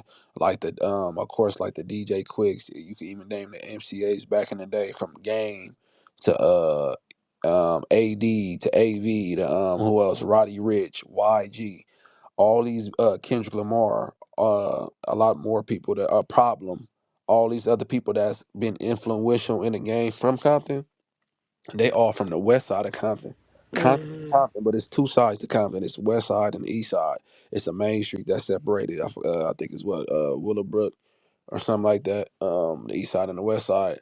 Ain't nobody from the east side really been popping like that since NWA. You get what I'm saying? So I felt like I felt like I still stand out in a way because I'm from the side that I'm from, and it's not a lot of people doing it from my side. It's a lot more people from the west side of Compton that's making it in the music game. So I feel like it put a light on me. I'm the light skinned nigga from the east side of Compton, so who can this? You get what I'm saying? But then at the same time, it is hard because like I don't actually all the way have a big team like that that's doing what these other people on the west side of Compton is doing for their artists. You get what I'm saying? So it puts a lot of pressure on me because I'm going against motherfuckers that got budgets and big ass budgets and these people behind them, Right. all this other stuff. So, but it's still like I like being that underdog because it's like, man, I got on Power 106 by myself. I got on all this shit by myself. So when I do get these big people behind me, nigga, I'ma go. Oh, You know for what I'm saying? sure. So, but and then it's like a lot of people try to box Compton artists or LA artists, but I'm really an artist that can do everything, and that's what I'm finna really show 2024. But I still want to stay in my essence, in my lane, and push that, but I'm gonna show people the difference and be a little bit more different than what I'm being now. You get what I'm saying? So Oh, for sure. it's a give and take. It's hard, but then it's only as hard as you make it. You get what That I'm part. saying? It's only as hard as you make it, and the people around you. See, the people around you is going like you got to pay attention to you got to get around the right people, man. That's all I can really say for the up and coming artists from Compton, LA, or whatever it is. If you're around the wrong people, you gonna know, because every time you're trying to be on a accord with something, they're not gonna be on accord. They're not gonna understand the vision. They're gonna lag on their position of to push whoever, the Yellow Boy the Duke or whoever artist. When you get around the right people, you gonna know, because it ain't gonna be no arguments. It ain't gonna be no old second guessing and all that. I already did that second guess myself. Right. You get what I'm saying? So it's important. It's important to have those people around you, but it is a lot of pressure because Compton is one of the biggest names in the music industry. I feel like around the whole world, but then especially in Yeah, California. now I agree. I I tell agree. people all the time, man, that it don't matter. We can't have an argument about Compton is what put the West Coast on the Where it's map. at. You know what I'm saying? Like in general, like nigga, they didn't care about the West Coast until Compton did what they did. You feel what I'm saying? So like that's just a non-negotiable. Like even with the East Coast, you feel what I'm saying? How they are the godfathers of hip hop in a sense. You feel what I'm saying? Like when it comes from like the purest genre of it, and you know, battle rapping and shit like that. Like we gotta give niggas their credit for that. You feel what I'm saying? So yeah, Compton in general, like me even being from South Central, like nah, nigga, Compton paid the way. Like literally Nah, Compton, like not LA County, nigga, Compton. Like you know what I'm saying? Like so no, yeah, no, man. that's a fact. Nah, it's a lot of pressure, man. Because it'd be like, damn, I know, I know as an artist, I gotta do more, but then at the same time, I still gotta pat myself on the back and be like, okay, I am doing more than a lot of other people. But man, being from Compton, it's like it's a high expectation on this rap shit. You know what I'm saying, with this shit. Right, right. So it's like that's why I make the moves that I make, because it's like, man, I gotta make this shit the way I want it to be. I gotta make it, and then I am running into people that is willing to help me, and it's a lot of pressure for sure. For sure, on the content artist, it's a lot of pressure because it's a representation from the West Coast. You get what I'm saying? And we gotta come. And when content artists come, we come and Oh, we for hit. sure. You get what I'm For saying? sure. When they really get to that point, it's like it ain't even, you can't stop no content artists when they in the zone for Oh, sure. for So sure. We know you gonna bring that fire, okay? We definitely know that. For if they didn't know before, they know now, okay? We see that you looks like you're putting together another sample. If you got B from the classic East Siders project oh by Snoop Dogg, Trady, and Goldie. What made you Oh, wanna this get into nigga that? dangerous, man. This oh nigga yeah. dangerous, man. Oh yeah, yeah, yeah. Man, I was like, because the plan was I dropped this honey pack record with my boy Young C RBM. Shout out to my boy, produced by Crease the artist.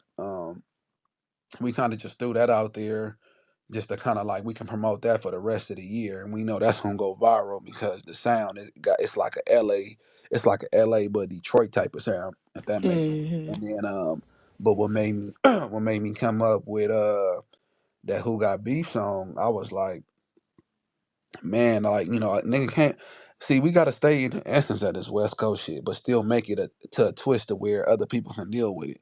But when I heard my boy, shout out to my boy Red in the building, he produced that track. Um, I actually was asking him for another sample of Snoop Dogg, and then he ended up sending me multiple beats, and then I heard that, and I was like, ooh, I can. When I heard that beat, I was like, it's a way that I could still stay in essence of this West Coast shit, but still talk Mm-hmm. that shit talking. You know what I'm saying? So, to where it's like the older people could deal with it because they know that sample, and that's that G shit. That's that gangster That's shit. that G So you exactly. singing that gangster shit, but then I'm still talking that young nigga shit of what you got with like like, let me, like, for example, like a Blue Bloods clan or all these different people that, like, we talk shit out here. We talk how fly we is and how fly our fit is and how swaggy we is. And I'm like, damn, I can talk shit, and I could talk about the street, and I could talk about some swaggy shit to where I want, when I listened to that song and I made that song, I was like, damn, I want the West Coast to start appreciating that West Coast sound, but just upgrade it. You get what I'm saying? So Mm. I'm like, it's no way that because we have dope artists out here. It's just like I said, it's just all of an illusion right now. So I'm like, man, I gotta bring this shit into a way to where it's like I'm still paying homage, but I'm not being too old, if that makes sense. Right, right, right. Makes So perfect so sense. so I'm paying the homage, but I'm still talking that young nigga shit. So you got like the best of both worlds colliding, and it's like now I want to be an artist to where like I can do any and everything, but I want you to appreciate where we come from, what our culture, the way we talk, the way we walk, the way we dress, the way we talk, or the certain words that we say. Like, you know what I'm saying? Like, we got to start getting back into our culture. It's cool to tap into other people's culture, but we got to get back to the West Coast. So the way That's I a feel big like fact. I feel like the way to get back to the West Coast is, like I said, paying homage, but still using what today's time, the way do it the way today's time is. You get what I'm saying? No, that's a fact. That's Love a that. fact, man. So look, I see you currently right now campaigning the new track Honey Pack, which is out everywhere right now. So make sure y'all go tap in, get your shit together. You feel what I'm saying? Don't miss out on that hot track, man. But when can we start expecting visuals for that track, bro? Like, cause you always bring a lot of energy when you do your videos and stuff like that. You never give a dull moment. And then another thing I like about you though, you don't do like the basic video, and I say basic respectfully to all the other artists out there that just be on the block standing around. That to me, that's performing on camera. Like you really have fun with your videos. You dig what I'm saying? So like for the Honey Pack song, when can we expect visuals for that? Um, right now we talking about it because when we dropped it, it was kind of like a weird time in the music industry because when January come, it's still the industry is closed down. So February, March is when the shit really start getting open back up and stuff like that. So right now we just promoting it, showcasing it, getting it played. We about to Charisma gonna start playing it on the radio in a minute, and so we more along just been like premiered and stuff like that. But I think we gonna start shooting more for the video, like probably like by the end of this month. We just trying to get everything in order. So then when we do deliver the video, it makes sense. You get what I'm saying? It So makes perfect sense. so I Right, say right, I right. say but I say by like the end of this month, top of next month, like spring breakish time, so we can hit them Hit upside him the head. exactly. People out of school, we gonna be preparing for it. But like spring break coming up, so that's a big thing. I'll say like end of this month, top of March for sure. For sure, we're gonna be already be like shooting the video and getting it all together and stuff like that so we can make it make sense for what we got going on out here. Cause man, I'm really just trying to bring the fun back to this To music the to this music LA shit. West Coast music. Exactly, Yes, exactly. Like, please, yes. don't get me wrong, like I'm gonna talk my gangster shit sometime or whatever it is, cause the game still Yeah, I need mean that. it's the But at the culture. same time, yeah, I don't wanna oversaturate it and then just be corny. Like what I'm saying, like so nigga just whole mission is just to bring that fun back, that feel good, make a nigga want to go get some money, do his thing, take care of his people, have fun with it. Uh, that's my whole kind of like mission with it. You know what I'm saying? Right, right. I'm gonna do my storytelling on certain shit, but everybody, I don't want nobody to get sad listening to my music. Right. I mean, sometimes they You know what sometimes I'm they saying? need it Like though because it helps people get through it as well. You feel what I'm saying? Like, when we exactly. in that mood, we kind of like be needing that song that understand and give us reassurance about our situation. You feel what I'm saying? So, all Mhm. music and just speaking from the heart is always gonna be a good thing. But look, I want to ask you, man, like, do you feel like dropping the audio is still effective in today's time with everybody dropping a gang of visuals and stuff like that? Like, because I noticed that when sometimes people drop the audio, like it don't get as much recognition when y'all drop y'all video. So again, like, I wanted to know if like how effective is audio, what I'm saying, since we're now in the time of everything being visual. It I feel like it depends on the type of song and what type of cover art you got, because the cover art can attract a lot of Cover more art, people yeah. but I feel uh like action is always better than just the audio because they can actually see, like, the main thing is people want to see you. So they want to see how you move. They want to see what facial expression you make. They want to see how you dress. They want to see this, that, and the third. So even if it's not, I advise artists, and I'm even doing it for myself too. I advise advise artists to, even if it's not a music video, I don't give a fuck if you got somebody recording you rapping your song with the beat in the background. They just want to see you and how you move and your swag and this, that, and the third, and you're gonna see a big difference from you just like posting the audio in the That cover art personality. than yeah, that personality. I don't give a fuck if you go make a motherfucking your own little fucking what is the thing?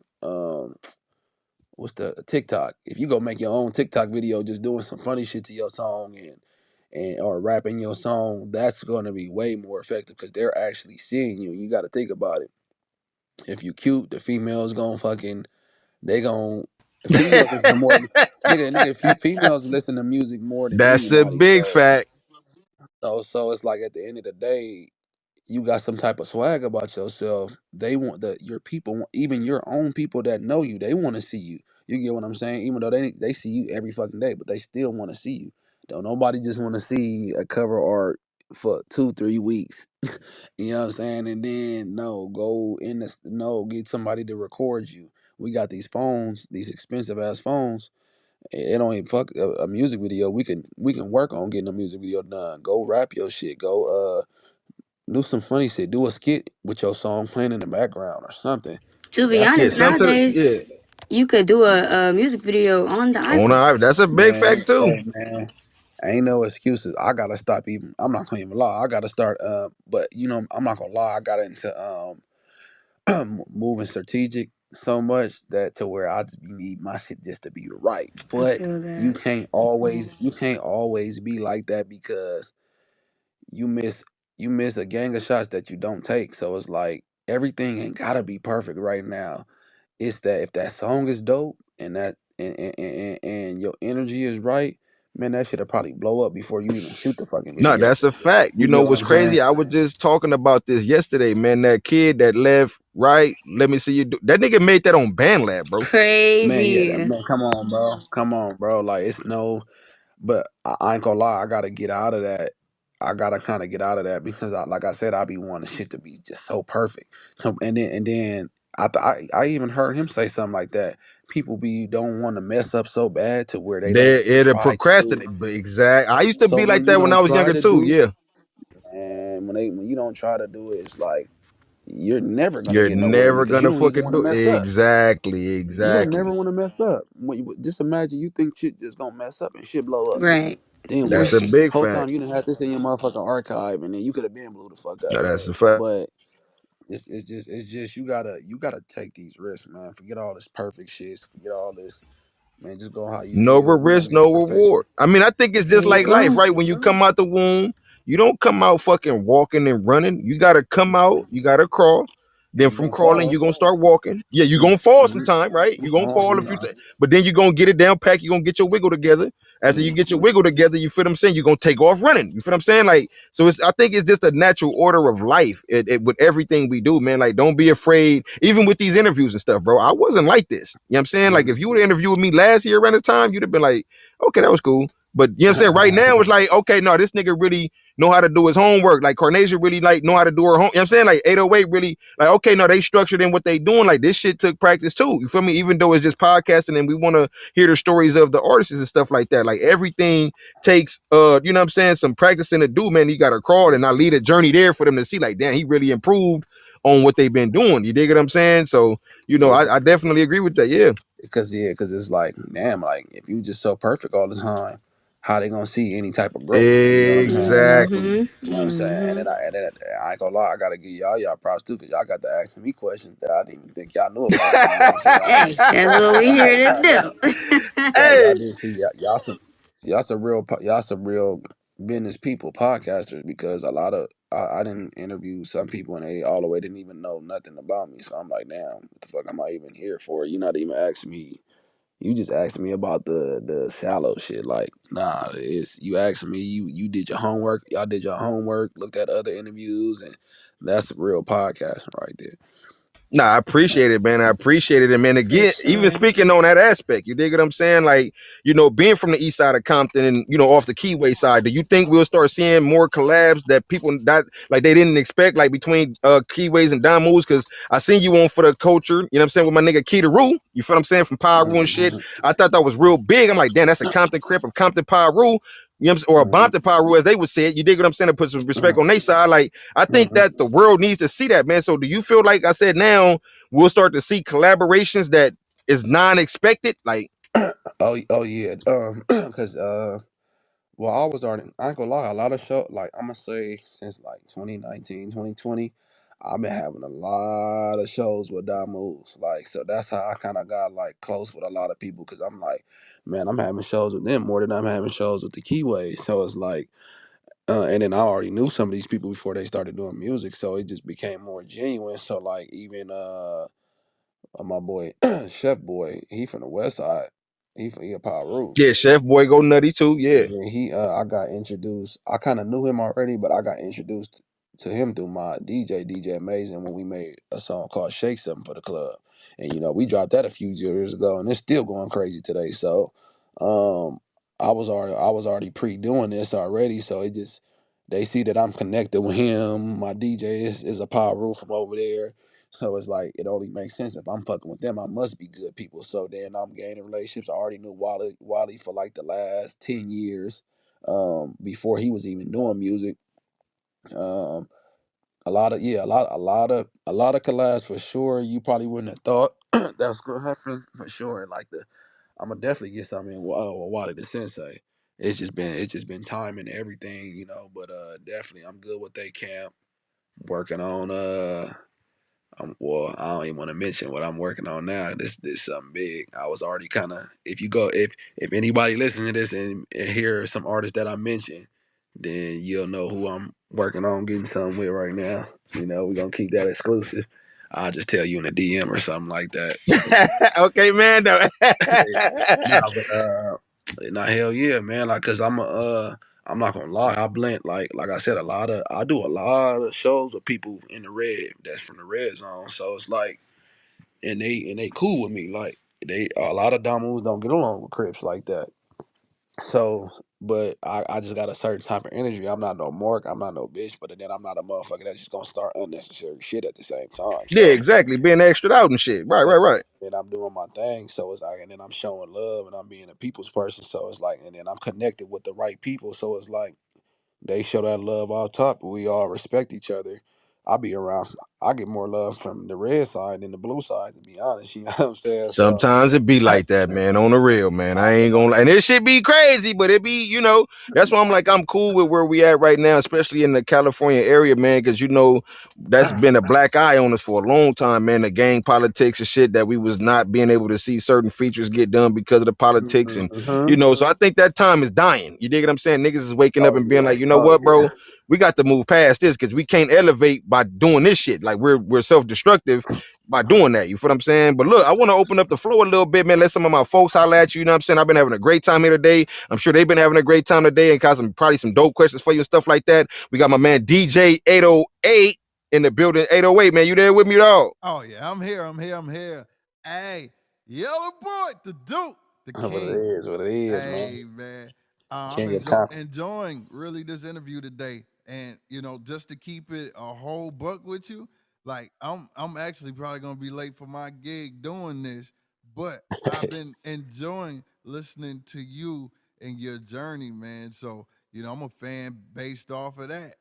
Man, I appreciate that, man. It's crazy because I ain't gonna lie, I like talking on podcasts and like really able to like explain my story, because it's like therapy for me. You get what I'm saying? Like, I go through things, so when I able to come on platforms and stuff like that, it starts showing me, it starts showing me like how well I can articulate myself in a way. You get what I'm saying? Because we from the hood, so it's like, we talk a certain way. But then when I start getting on stuff like this, I still be myself, but then I can still articulate myself and explain my story. Sometimes you got to be able to have people to like listen to you and hear your side of your story and stuff that you didn't been through, and that make you feel better about yourself when you got people actually listening and enjoying your growth and your. It's for like talking. I feel like talking to y'all. Y'all probably feel like y'all know me, like I'm y'all little brother or some shit like that, or one of y'all little bad little brothers or something like that, that kind of like grew up and then found it. You know what I'm saying? Kind of like found his way on what he wanted to do. So it's definitely therapy. Speaking to y'all and talking to y'all, therapeutic for sure. No, absolutely, man. And again, you got a fan in me, so I'm definitely gonna tap into what you have out now, and the back catalog, man, so I can be familiar Oh yeah, go with back, you. go look at man, go look when I man, go look 2016, man. Like that's the dope thing that I do appreciate about myself. Like I got stuff all the way from 2016. So as I'm really blowing up and I really blow up more, people can go back and experience when I first kind of started. You get what I'm saying? So then that I know that'll make them like appreciate what I'm doing now even more. Cause like, dang, he been doing this a long time. Like, you know what I'm saying? He been doing this a long time ago. He been doing the footwork. Like, man, all this footwork got me here talking to y'all. You get what I'm saying? And I'm just glad that I changed the mindset that I had before and really just start taking that criticism. Definitely go back to go look at the when I first started. For No, sure, for sure. absolutely, man. So the question I have is, do you have a new record that's gonna be your summer banger, or what's something you have currently? You just gonna extra push that? We're gonna for sure extra push that honey pack record because now it's February and the industry opening up. But I got like I said I got that song that's coming soon that I'm kind of just gonna drop called "Holla at Me." The sample with the Snoop Dogg. It's like a hit or miss because I got other songs that's kind of like Broke people watching a football game. To me, that is what I already been doing that I know is gonna hit. But I don't know. I feel like it's just like a gumbo mixture. Like it's like this honey pack. I know for sure it's about to go viral. It's already going up, but I know what time and the marketing that I'm doing and all the stuff I'm doing behind this shit. Like by the time motherfucking like what is that spring break summer it's over with. But I always do have some bullets in the chamber.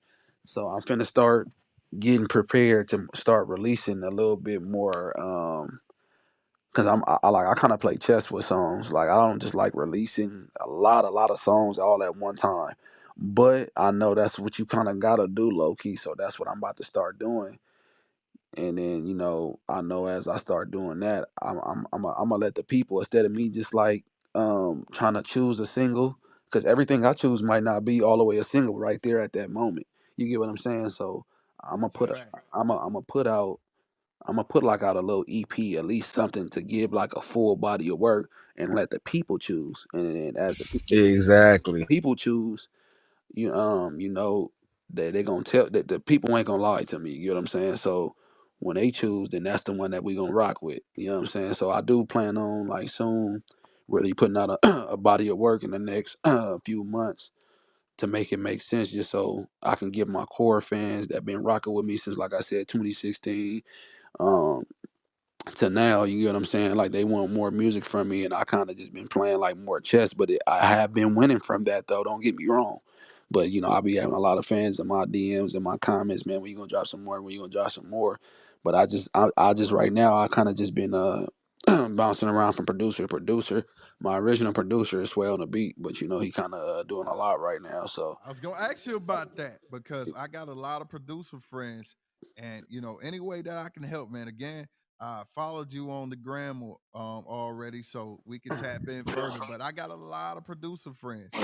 Oh yeah, man. But let's put something together and we can make it make sense. Everybody get credit for it, man. I'm right now. I'm just open to all producers. Like I said, I do have a one of my main producers is Sway on the beat. He from Compton too. He from my section. But lately, I've been shopping around and doing and messing with other producers just to catch a vibe and gain a relationship with other people, not just one person. You get what I'm saying? So right now, I'm just really open to whatever's dope and what we can build. You get what I'm saying? No, absolutely, man. Well, I appreciate you so much, and again, you got a fan in me, and I'm definitely gonna tap in with your catalog. DJ 808, I appreciate you, brother. We got my man Reflection in the building. Reflection, you there with me, big dog? What's up, gang, gang?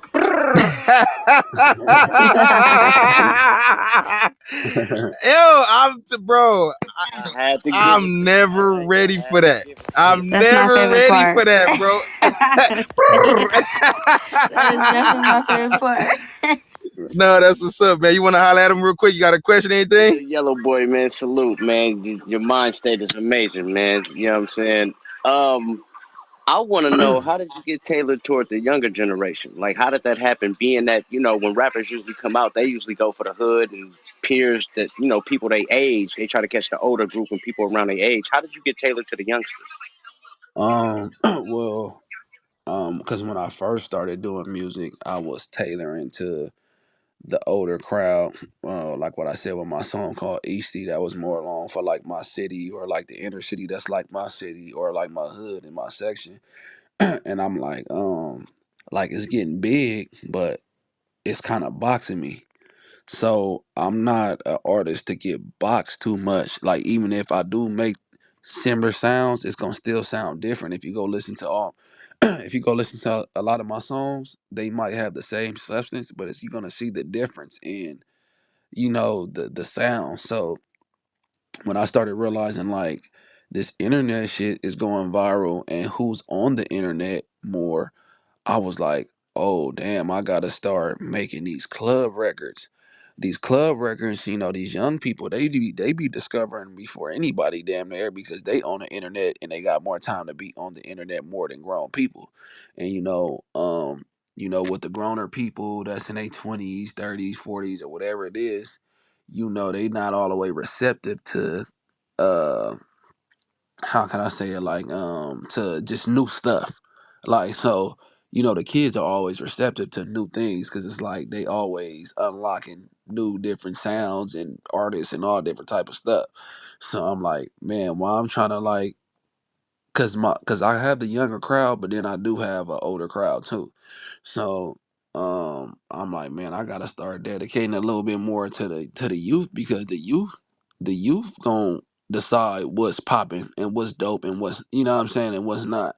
You get what I'm saying? So I can't just all the way dive into like the grown just them. I gotta dedicate to the young kids because them the ones that's gonna go and do the They gonna buy biggest. up all the nigga shit. Man, they gonna beg their mama for $10, $20 to go vibe with Right. them or come to a show or they gonna buy the shirt or they That's a gonna fact. they gonna go and do the new TikTok dance to For the song sure, get a nigga True. going on and TikTok. yeah, Shout out to the then babies, man. then the kids gon' the crazy part is then the kids actually influence the older people. Right. So because like we all got, I mean, well, I ain't gonna say we got somebody younger, a kid, a niece, a nephew, and then when you see your little nieces and nephews and kids doing a certain dance to a certain song, a lot of older people be like, "Oh, teach me how to do that," or let me teach me how, what song is this, or what, Hmm. what I'm saying? So it's like the younger influence the older people too. It's just when they see the TikTok and doing a TikTok, now they want to learn. So all the stuff that you think that the kids is listening to, now the older people are listening to because these are these nieces and nephews that's listening to it, and then they playing it around them when that ox cord is coming to them, and then when they hear it, oh, this is dope. Who is this? Oh, how you know about him? Or some kids, I be having some people hitting me up like, dang, my son be listening to you, or my niece and nephew be listening to you. That's how I'm starting to listen to you. So the youth have a lot of to do with older people listening to new stuff. You get what I'm saying?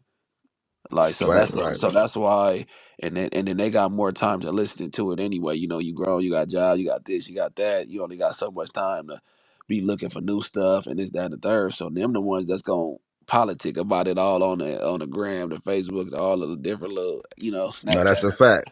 That's Yeah, no, why, that's a fact. like and then the crazy part about the good thing about that is when you get them young, they can grow with you too. So as they growing with Big you, facts. now your sound is starting to grow, and then now you got a whole army of motherfuckers that's growing with you, and then now you taking over now. Now you didn't kind of raise them, and then A kind of whole like generation. That's what 50 Cent did the with whole us. gener- exactly. So that's why I kind of like tailor more to them because they're on these devices more Than than older everybody. people. That's a big fact. Hey, reflection, man, that was a good question, man, and I appreciate you for that. You know what I'm saying? That was definitely one of the ones. I Whoa, should have wrote that down. man.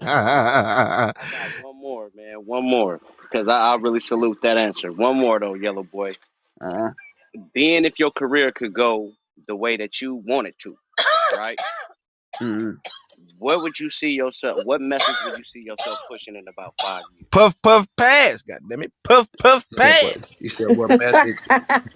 What method to get me to where I really want to be in the next 5 years and No, having it no. What message do you think you'll be pushing around that time? in the next 5 years? I think I will still be that turned up having fun, but then a balance of like morals and values. You get what I'm saying? Like it's good to have it's good to have fun here and there, and it's that and the third. But then the side message will be like, making sure we build a generational wealth. You know what I'm saying? You making sure you putting on your friends and your family that got stuff going on, so we can keep this cycle of greatness going on. You get what I'm saying? So when as we get older and we die off or we rest in peace, our kids can live right. They don't have to go and work for people. They don't have to go if they want to go to school and learn about new things, or if they want to continue what you do, they have the platform to do so, and they ain't got to count on nobody else. So I'll be still pressing to, have fun, because we still want to live and have fun and live life and to the fullest, but at the same time, it's a balance too. You get what I'm saying? You got to be balanced. So I will say balance. Like, yeah, it's about having fun and Right, living life, but then at the same time, it's about putting on your people and helping the people and doing what's only right. You get what I'm saying? right, right, right. And real genuine love, Right, basically. right, right. No, that's what's up, man. And again, another great question, man, and a reflection. I appreciate you, my brother. But look, Yellow Boy, before you get up out of here, man, I gotta get with you, man. You know what I'm saying? We got another segment of the show. You know what I'm saying? I was contemplating. I was like, should I give him a pass? You know what I'm No, saying? But no. he he he's so focused, Carnation. I'm like, I gotta No, see what's I to wanna know. him. You I hear wanna me? know what he gonna say. You got man. You You can know ask what me. I'm saying? You can ask me anything. All right, Okay. so look, we got a segment right here, man. This part of the show is just a listening game. You dig what I'm saying? So the only hint I can give you is you just gotta listen. You know what I'm saying? So Mhm. answer the questions to the best of your ability. You know what I'm saying? It's 5 questions total. I used to have 4, but I went ahead and added another one, and we switched them out and stuff like that, man. But this is just to end the show off right. You know what I'm saying? So you think you up for the challenge? Man, I'm ready for any and everything. I'm from All Compton. right, say that thing. Come on, say that thing, Come nigga. on, man. Put it Compton, inside. I man. know Yeah. that's right. You know what I'm Wow. saying? No, that's for sure. So look, man, we gonna get straight off into it, man. So the first question is, David Dad has 3 kids. Their names are Snap, Crackle, and Pop. Damn. Oh, damn. I answered that too fast, huh? Just a little bit, just a little bit. Hey, my nigga said I'm ready. I was Yeah, wondering. hey, wait, So look, actually, we gonna bring it back. We're gonna bring just it say it back. again. All right. David Dad has 3 kids. Their names are Snap, Crackle, and Mm.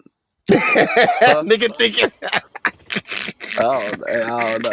Hey, that was Yeah, that we was got a good guess though. He said He puff. said what? He said puff. But nah. But you gotta listen. Yo. All right, so look, it's just all a listening game. I'm gonna run it back. I give him at least 3 tries, but you know what I mean. So I'm Last gonna run it time, one more last time. time. All right, so David Dad has 3 kids. Their names are Snap, Crackle, and David. There there you we go. go. You know what I'm saying? Like, cause Mhm. I ain't here to make you look crazy. I just want because it's Hey, gonna have y'all like, damn, I need to start listening a little harder. Okay. I got some You big know what I'm ass saying? ears, so I ain't got no excuse but to Not the listen. big ass ears. All right. So my man got through one. All right. So look, the next one is, if a plane crashed between California and Texas, which state would you bury the survivors in? Wait, say that again. If a plane crashes between California and Texas, which state would you bury the survivors in? Mexico. Yeah, that one got me too. That one got me at first too. I was like, I don't know the maps like that. That The fact that you said you don't know the math like that, Carnation, I is know crazy. that's what I was thinking when I first heard You it. my host, and you can't be saying that on the air because you don't bury No, that was survivors. I'm not even running that was one back. before. That you. was Oh, see, before I damn, knew. damn. Oh, you said Barry. Damn. Yeah, we ain't even running that one back. And she said some crazy shit like, yeah, that one got Nah, me too. that was before I knew. All right, so yeah, you know what I mean? You don't bury survivors, man. Oh, You don't bury survivors. I'm tripping.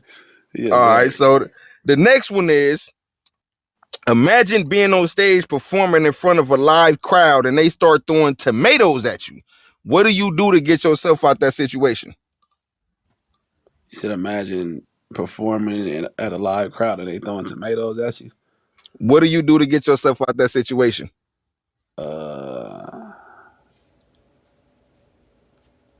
Damn. shit, start performing better. Shit. I mean, that's one thing you could do. But if you imagine it though. Yeah, hey, look, I'm not mad at him. You know what I'm saying? Like he said, just perform harder, nigga. Shit. What do you we want gonna from me? win them over. You know what I'm saying? So look, we're gonna run it back for him one more time though. But that other one, I had to let that one because Carnation, you shouldn't have said that. But come on, I didn't know No, where the map is at. I ain't even editing that out. I'm leaving it in. I'm leaving that right there. That was the They gonna be like, how the hell she the hosted the show? And no, I was younger. I didn't know. Damn, Gina. Damn, Gina. All right, so look, we're gonna run this one back though. Imagine yourself being on stage performing in front of a live crowd and they start throwing tomatoes at you. How do you get yourself out of that situation? Stop imagining shit. There you go. Come on. There we go. Come on now. You know what I'm saying? My boy say, I ain't going out like that, nigga. Yeah, I ain't going out like that, man. You know what I'm saying? All right. So this one right here man, listen. Man, listen. Carnation, this that one. Oh, yeah. You hear me? Mm-hmm. All right. Now, YELLABOI. I'm not editing this shit out, bro. This shit is here to stay, right? So, all right. Gosh. So the next question is, if YES spells yes, what does EYES spell? EYES? If YES spells yes, what does EYES mean? What does it spell? What is it spell? AES? Shit. Yep. That was my first answer too. I can't believe my boy said that. Oh, hey, shit, what is ASAP? Shit. No, you gotta listen to how it's spelled. You gotta spell it out. Wait. Yo! EYES. Oh, EYES. ASAP is nuts. That nigga said ASAP. Oh wait, EYES. If YES spells yes, what does EYES spell? EYES. Shit. Everybody be thinking too hard. That's the thing. Damn. This game, you can't overthink. Wait, you said EYES. EYES. EYES. Spell it out. Damn, that's hard. I can't. You thinking too hard. Damn. Oh my God, my stomach hurt, bro. So look. EYES. Go to your text message or something and then type out EYES. All right, hold on, let me see real quick. EYES. Eyes. Goddamn. There we go. Damn. Because the first question throws you off. That nigga said, damn. Duke, I'm not editing this, bro. Damn. I am not editing that part, bro. Why would he play that? Damn. Nigga said ASAP. Yo. Oh no. Y'all ever laugh so hard the back of your head hurts? No. That's that Dubai Abangada. Man. Oh no. Yo, that is crazy. My nigga said ASAP. Oh, that was a new one. I don't think we heard that one yet.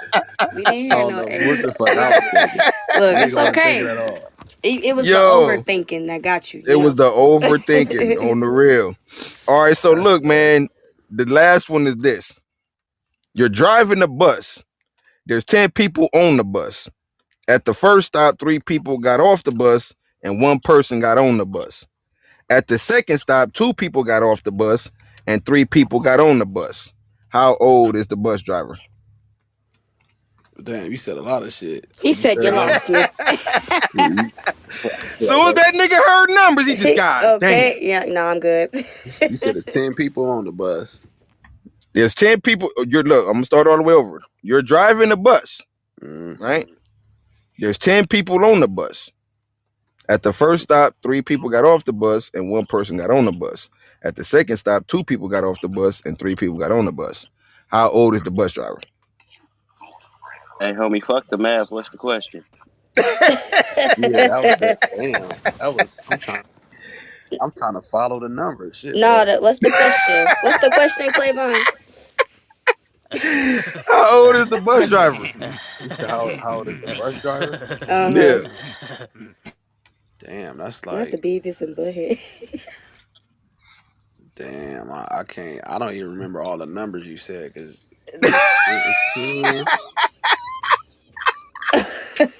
Wait, one more Ask me one time. more. Ask me one more One more time. time. One more time. One more time. Yo! Damn. It's the sound effects for me. Wow.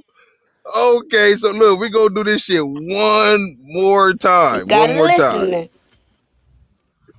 All right. Wait, hold on. Let me get my calculator. real No, quick. you don't. Just listen. Just listen. Literally, just listen. Let him get the calculator. No, let her get it. Let him get the calculator. It's cool. You got your calculator. You ready? Clavon, you bro. Okay. All right. So one more time. You're driving a bus. Okay. You're driving a bus. There's 10 people on the bus. At the first stop, 3 people got on the bus. 1 person got off the bus. At the second stop, 2 people got off the bus and 3 people got on the bus. How old is the bus driver? Damn, I still had to calculate. I'm so weak right now. Shit. If you the bus driver, you driving the bus. I'm driving the bus. You said You said how old is the bus driver, right? How old is the bus driver? If you're driving the bus, how old is the bus driver? Damn, this like some. I can't even answer that question. Dude, It's okay. Listen, bro. I'm not editing nothing, bro. You gotta put on for the city, man. I'm with. You're driving the bus. Mm-hmm. How old is the bus driver? Oh shit. Wow. Well, I don't want to put my age out there. No, but that's you cool. get it though. All right, cool. Damn. Oh my fucking God, bro. That shit right there. Them is some trick questions. I'm telling you, that game is like the perfect game that to. right there was the numbers was throwing me off. It gets everybody. It's the overthinking. Dude, you gonna listen back to this and you gonna be shaking your head at yourself like, nigga, I don't know what the fuck I was thinking. But listen, man. But no, listen, man. Look, I appreciate you coming through today, man. We had a great time today. This is by far one of the dope interviews that I put in our books as one of the greats. You dig what I'm saying? I know you could have been doing anything else in the world, but you came and hung out with us today at the Cash Out Podcast. We appreciate you very, very much. You know what I'm saying? Make sure y'all hit him on Instagram. You know what I'm saying? Follow him at YELLABOI Duke. Hit the YouTube channel. Make sure y'all subscribe. Check out his videos. Check out his music. Definitely a tycoon in a business. Again, I am your host, Clavon. And it's your girl, Carnasia J. And again, we got my man DJ 808 on the ones and twos. And y'all can catch us here every Tuesday at 5 p.m. Pacific Standard Time, 8 p.m. Eastern Standard Time. Until then, man, we're going to get with y'all later. DJ 808, get us up out of here, bro. Yo, Clay, before you get started, that's YELLABOI 57. This has been another classic. Niggas and we all hella reckless. We YELLABOI. No cap in my rap, we some real. Number King shit over here. Let's go. Drake on me, pop sounding like a coffin. Bitch, nigga step up, put him in the coffin. East side nigga, all bite, no balking. Do my dance on the punk, bitch, go to Marcus. 50s, 100s, no ones. Tripping out, pulling out my drum. Hoes, bitches, turned up, niggas, hitters, going down. With my niggas and we all hella reckless. We'll snatch that chain off of your necklace. No cap in my rap, we some real ones. We'll shut this shit down like a pilgrim. Drake on me, pop sounding like a coffin. Bitch nigga step up, put him in the coffin. East side nigga, all bite, no balking. Do my dance on the punk, bitch, go to Marcus. Blue face, bitch, run that. Dancing on the pole, she gon' do it for a stack. Super turned up, rockin' Gucci, Louis Prada. She a bad bitch, but she ain't getting out of. Bad little bitch in her body like damn. She from the west side, I was eating that damn. Here's that nigga, I'm a real park baby. Finna go crazy like crack in the 80s. Fuck with the team, guarantee we gon' slide. Stick with the bean, guarantee to get fried. You know I ride with that Drake on my side. Got that Drake on my side and it's finna get live. Drake on me, pop sounding like it's coffin. Bitch nigga step up, put him in the coffin. East side nigga, all bite, no balking. Do my dance on the punk, bitch, go to Marcus. 50s, 100s, no ones. Tripping out, pulling out my drum. Hoes, bitches, turned up, niggas, hitters, going down on me. Not one, not two, I need three. Black, white, Mexican, Chinese. Bitch gon' bust it down for a fee. Off of E, they on me. Not one, not two, I need three. Black, white, Mexican, Chinese. Bitch gon' bust it down for the team. Off of E, on me. Get it again. This has been a Cash Out Podcast.